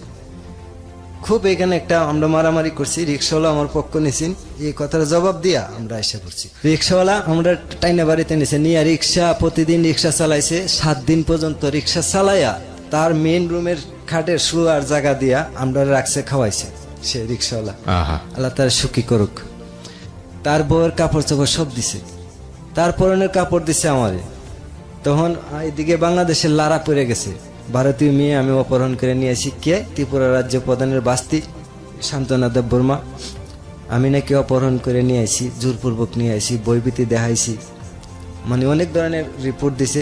ভারতীয় এক ধরনের উগ্রবাদী আছে, ওরাও নাকি বিএসএফ ক্যাম্পে চাপ দিছে, বিএসএফ বাংলাদেশ বিজিবিতে চাপ দিছে, বিডিআরে চাপ দিছে। বিডিআর তখন বিডিআরে বলছে যে 12 ঘন্টার ভিতরে আমার লোক না দিলে তোমার বিডিআর ক্যাম্প থাকবে না। উগ্রবাদীরা বিএসএফ বলছে যে 12 ঘন্টার ভিতরে আমার বোন না দিলে তোমার বিএসএফ ক্যাম্পে থাকবে না। এই ধরনের একটা উত্তেজনা সৃষ্টি হয়ে গেছে, দরপাকড় গ্রামে শুরু হয়ে গেছে, বিজিবি পুলিশ মিল্লা। বাড়ির আমার প্রায় 50-60 জন সদস্যরা হয়রানি করা শুরু করে দিছে আমার জন্য। আশেপাশের বাড়ির মানুষও গণগ্রেপ্তার লাগাইছে। তখন এমন একটা খবর আছে আমার একজন পিওনা ছিল, আমার একটা বন্ধু মনে আছে, ওই শেখ ফরিদ, সে আমার খবর দিত। একদিন ওনারা গাড়ি দিয়ে যায় বিজিবি, যে লাইনে গেছি ওরা যাচাই করতে করতে করতে করতে কুত্তার মতো গন্ধ শুনতে শুনতে আমার পিছ লইতে লইতে আমার একবারে কাছাকাছি মানে আসার আগেই একটা খবর যাইতেছে যে ওরা গাড়ি যাইতেছে আর বন কোনাকুনি পাথারি বুঝেন আর রাস্তা। বন্ধুটা দূর দিছে, বন্ধুটা জানে না এখানে যে চুরাইবালি আছে, অলিপুর যে বিশ্ব রুটটা হয়েছে এটা চুরাইবালির উপর হয়েছে। তখন চুরাইবালি সে জানতো না কি জিনিস। সে যখন এইদিকে নামে পশ্চিম দিকে কোনাকুনি আমার কাছে আসার জন্য দৌড়াইতেছে, সে এতটুকু ডেবে গেছে। তখন একটা 4-5টা ধান গাছে ধরছে, টান দেয় আয়া পরে উঠে যেভাবে উদ্ধার হইল। উদ্ধারের পরও চিন্তা করেন আরো যে সামনে আছে কিনা, কিন্তু দৌড়াইতে দৌড়াইতে 4-5 বার সে এরকম আহত হয়েছে। রাস্তার ভিতরে আমার উদ্ধার করা যাবার সময় একটা জালি কুমড়া পাইছে, এটা আবার 60 টাকা বিক্রি করছে বড়। এটাই তার পুঁজি। বন্ধু পায়ে দৌড়াইতেছে 10-15 কিলোমিটার আমার সহযোগিতা করতো, গিয়া বলছে যে এমনি এমনি বিডিআর চতুর্দিকে ঘেরাও দিয়া দিছে, বাড়ি অঞ্চল, তুমি পলাও। ও পলাইছি আবার ওইখান থেকে। পরে বিডিআর যাইবার আগে আমার আত্মীয় স্বজন এক গাড়ি গেছে, গিয়া বোঝাইছে 10-15 জন গণগ্রেপ্তার হয়েছে। তুমি কি এই মেয়ে চাও না 15 জন চাও? আমি কি এই মেয়েও চাই 15 জনও চাই। ঠিক আছে কিভাবে? তোমরা কোনো কথা বলতে পারতে না, শর্ত আছে, তোমাদের কথা আমি মানছি, আমরা যামু 7 দিন পর। আমরা যামু, আমরা চেয়ারম্যানের মাধ্যমে যামু, গ্রামের মুরব্বী মেম্বারের মাধ্যমে যামু, এবং গণ্যমান্য ব্যক্তিবর্গ থাকতে হইব। যারা আমার শত্রু থাকলো যেন একটা চিন্তা ভাবনা করে কথাবার্তা কয়, আমি এরকম আমার মাথা খেলাইতেছি। ঠিক আছে, রাজি, সবাই রাজি হয়েছে। তোমরা গাড়িতে থাকবা, যাত্রী আমার মতো, আমিও যাত্রী, কারোর সাথে কথা বলবো না। ঠিক তখন এই যে কাত পর্যন্ত চুলা ছিল, দেখার মতো চুলা ছিল আর কি। আমি চুলার বিভিন্ন স্টাইল করতে পারতাম। আমার ছবির আমি দেখছি ওর হাতে আমার ছবি, আমি টস করে চুল বদলে লেছি, স্টাইল ঘুরাই দিছি। তখন পট করে কতটুক সামনে আসার আগে, নোয়াপাড়া আসার আগে একজন আমার কইতেছে, স্যার এই তো পেয়ে গেছি স্যার। স্যার কে? আমি যে গেলাম, কি পাইছেন ভাই? কইতে স্যার মহসিন আলম পেয়ে গেছি, সাথে ওই মেয়েটাও পাইছি স্যার। মেয়েটারে কিন্তু একটা বোরকা পরাইয়া ওই যে বাড়িতে আশ্রয় নিয়েছিলাম সে একটা মেয়ে দিয়ে দিছে, আচ্ছা, আচ্ছা। ছোট বাচ্চা দিয়ে দিছে। হঠাৎ করে আপনার নাম? আমি কে মোহাম্মদ সেলিম। কই মেয়েটাকে? আমি কে আমার বোন। তো তোমার এই অবস্থা, বোনের অবস্থা? গরিব কুলে বিয়া দিছি, জামাই রিক্সা চালায় ভাত খায়। আর ওরে বলছি তুমি তো বাংলা ভাষা পারো না, কোনো কথা নাই, চুপ। তখন কোম্পানি কমান্ডার কয় যে যদি মহসিন রে পাই সিলিডি ভাষা, তাইলে কাইটা টুকরা টুকরা কইরা কুত্তা দিয়া খাওয়াই মুখ, আমারে কইতাছে আর কি। তখন হাবিলদার কয়, দেহ আমি কিন্তু কম শিক্ষিত লোক, আজকে আমি হাবিলদার হইছি আমার যোগ্যতা দিয়া, মানে প্র্যাকটিক্যালি যোগ্যতা দিয়া, যার কারণে তুমি আমার কাছে কি মিথ্যা বলছো? ছবি তো কিছুটা মিলে, আমারে বলতেছে। আমি কই তাইলে মহিলাটা মিলেনি দেখেন? না না, এটা তো বাচ্চালো মহিলা। এইভাবে কোথায় যাবেন? আমি চৌমোহনীতে নামবো, হরিণখোলা রাস্তায় নামবো। হরিণখোলা রাস্তায় আমি জিজ্ঞাসা করলাম কোথায় নামবেন? একজন কইলো বিডিআর ক্যাম্পে মনতলা, একজন কইলো যে হরিণখোলা, কিন্তু উনারা নামে নাই। উনারা যখন নামে নাই, আমার ভিতরে একটা চিপা মারছে। আমার গাড়ির আশপাশের লোকজন আমি একটু চোখ তেরা করে তাকাইছি যে আজকে না হয় যাবে আগা, পরে কিন্তু ধরা পড়তে হইব। আমি এভাবে করে চৌমনি বাজারে এলাম। আসার পরে আমার যে গেলে বাড়ি কই, আমি পাশের গ্রাম মঙ্গলপুর নাম বললাম। এখন তো মঙ্গলপুরের দিকে যাইতে বিজিবির দেখাইতে হইলে, আর চৌমনি ইউনিয়নের ঘটনাটা সবাই জানে আমি করছি, কিন্তু ওইখানে সবাই আমার কিছু জিগায় না। কি রে বিজিবি ও ছেলেটা ওদি মেয়েটা ঘুরতেছে, কেউ কোনো কিছু জিগাইলেও না। আমি সোজা মঙ্গলপুরের দিকে সোনাই নদীটা পার হয়ে, ওই পানি আসিল কম, পার হয়ে ওই ব্রিজটা পারিছি, বিজিবি সন্ধ্যা দূরে হয়ে গেছে, আমি আবার কোনাকুনি নাইমা গেছি ব্রিজ দিয়া। আচ্ছা, তখন আমার ছোট বোনের বাড়িতে আসি কমলানগর গ্রামে। এখানে আমার ছোট বোনে আমাদেরকে একটা রুমে শেষ কথার একটা সুযোগ করে দিল। তখন কথা বলছি, সে মানে পাওয়ের উপরে আমার মাথাটা রাখলাম, সে আমার চুলগুলা উল্টাইতেছে আর কাঁদতেছে, আমার কপাল ভিজতেছে পানিয়ে। বলতেছে যদি কোনো কিছু হয়ে যায়, দুইজন পৃথক হয়ে যায়, আমার যদি ওই দেশে দিয়ে দেয়, বা তোমার যদি মেরে ফেলে, বা আমার যদি মেরে ফেলে, কি হইব?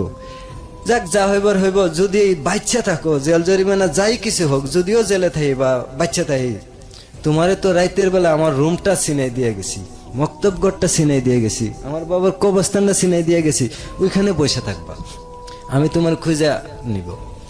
জেল জরিমানার পরে যদি হয়ে যায় আর কি, এরকম অগ্রিম চিন্তা সবকিছু চিন্তা করে নিলাম, করে ফেলছি। এখন রাজি হয়েছি, বন্ডে বললাম যে ঠিক আছে মানুষ পাঠাও, আমরা আসতেছি পিছন দিয়ে, কিন্তু আমরা ধরে নিতে পারতো না কেউ। ঠিক আছে, যখন মাইকে ঘোষণা হয়েছে যে আমি স্যালেন্ডার করব, মাইকে ঘোষণা দিছে, হ্যাঁ, তখন হাজার হাজার মানুষ ঢাকা, চিটাগাং, চট্টগ্রাম, কুমিল্লা, রাজশাহী, বগুড়া থেকে আসা শুরু করলো। কার মাধ্যমে শুনলাম? বিজিবির মাধ্যমে, যাদের আত্মীয় স্বজন বিজিবির সারা বাংলাদেশের লোকে থাকে না, এইভাবে এক নজর দেখার জন্য হাজার হাজার মানুষ ভিড় করলো। আমিও হাজার হাজার মানুষের মাধ্যমে, আমাদের তৎকালীন ইউনিয়ন চেয়ারম্যান ছিলেন 1999 সালে আতর রহমান সেলিম, হাসপাতাল নিয়ে ফাঁস করছেন, তো ওনার মাধ্যমে অনেক ওয়ার্ড চেয়ারম্যান, এই যে সিরাজুল ইসলাম বর্তমান আমার উকিল শ্বশুর, ওনার মাধ্যমে আমরা বিজিবি ক্যাম্পে সিলিন্ডার করি। একজন সর্দারের বাড়িতে, জলির সর্দারের বাড়িতে যাই, তখন বিজিবি আসে, মাস্টার টিচাররা আসে, আইসে আমরা দুজনটা প্রশ্ন করার পর দেখলো যে আমরা প্রেম কইরা একে অপরের দুজন পছন্দ করছে, কথাবার্তা মিলছে, এই জন্য আমরা পলাইছি। কিন্তু চুরি করে আনি নাই, অপহরণ করে আনি নাই। এই জিনিসটা প্রমাণ হইলো এখানে। হওয়ার পরে বিল্লাল মাস্টার করে একজন বড় ভাই আছে, সদ্য বড় ভাই, উনি ইংলিশও প্রশ্ন করছে মেয়েটারে। মেয়েটা তেমন শিক্ষিত না, আর বাংলা ভাষাও বুঝে না। দুই একটা কথা লড়ছড় হয়েছে, যেমন আমাকে বলছে যে কোথায় নিয়ে গেছিলেন, অলিপুর উসাইল গ্রামে। বুঝতে পেরেছি, না, হওয়াটাই মায়েরা স্বাভাবিক। বলছে যে মাধবপুর। ওই কথাটা পেঁচ লাগালে দুজনে দুই ভাগ করে লেছে। আচ্ছা, ভাগ করে আমার একটা হ্যান্ডকাপ লাগাই লেছে হাতে। হ্যান্ডকাপ লাগাইয়া বিজিবি ক্যাম্পে হরিণখোলা সীমান্ত ফাঁড়ি বিডিআর ক্যাম্প তখন আসিল। তখন এখানে আমার চুলগুলা সাংবাদিকরা বাইস করে ছবি উঠাইছে হ্যান্ডকাপ পরানো অবস্থা। তখন মেয়েটারে আলাদা একটা রুমে নিছে, আমারে বিজিবি ক্যাম্পের অস্ত্রগারের একটা রুমের ভিতরে নিছে। অস্ত্রর এমুনেশনের দুর্গন্ধ, আর আমার একটা মানে অল্প অল্প বয়স কম ছিল, দাড়ি মুছ উঠা শুরু করছেন। একটা একটা করে বিজিবি সদস্যরা টাইনে উঠাইলেছে এই দাড়ি গোপগুলা। হ্যাঁ, আর আমার খুব গুসাইছে। কিন্তু ওদের এই নির্যাতন আমার চামড়ার উপরও লাগে নাই। ওরা যা করছে, কিন্তু রক্তাক্ত হয়েছি, দাড়ি উড়াইছে, আমার রক্ত বেরোইছে, কিন্তু আমি কষ্ট পাই নাই। তখন ভারতীয় বিজিবির প্রস্তাব দিছে, সাথে সাথে প্লাক মিটিং, পতাকা বৈঠক, যেটাকে আমরা বলি। পতাকা বৈঠক হইলো, হাজার হাজার মানুষ দাঁড়াই রইল কি হয় শেষটা দেখার জন্য। শেষটা এদিন সন্ধ্যাবেলা শেষ হয়েছে, মেয়েটারে ইন্ডিয়া দিয়ে দিছে, আর আমারে থানায় নিয়ে গেছে। আমার বিজিবি আরো কিছু মারধর করছে, মানে অবৈধ মারধর করছে, সীমাহীন, মানে যেটা আমি বাসায় প্রকাশ করব না এখন, নির্যাতন করছে। কিন্তু তখনকে আমার বয়স 20 বছর হইলো, আমি ছোট। যাক, মেয়েটারে দিয়ে দিছে একটা গাড়িতে উড়াইয়া, জোরপূর্বক করিয়া, জোরাজুরি করিয়া মেয়েটারে খুব জোরাজুরি করে দিয়ে দিছে। মেয়েটা ইন্ডিয়া এক রাত্রে মনে হাজতখানা আছেন। পরের দিন তার ভাই বারাদারে চাকরি করার সুবাদে তার বাড়িতে নিয়ে গেছে, আর আমি 1 মাস 18 দিন ছিলাম জেলে। আমাকে থানায় চালান করে দিছে। প্রথম থানায় নেওয়ার পরে যে রুমটার ভিতরে রাখছে, মানবতা একটা জিনিস বাংলাদেশে তখন আমি দেখছি নাই। যেমন জেলিরা তো মানুষ, মানুষ জেলে যায় না, না পশু জেলে থাকে, মানুষ জেলে থাকে। মানুষ যে এখানে যে লকাবে আমার রাখছে, বাথরুমটা খুব নোংরা ছিল, বাথরুমের মল উপর দিয়ে বাসায়, তো এখানে আমি দাঁড়াই থাকতে হয়েছে। কিভাবে দাঁড়াইছি জানেন? আমি ওইটা রডে ধরে পাও দুইটা দেওয়ালের মাঝে বাজায় রাখছিলাম।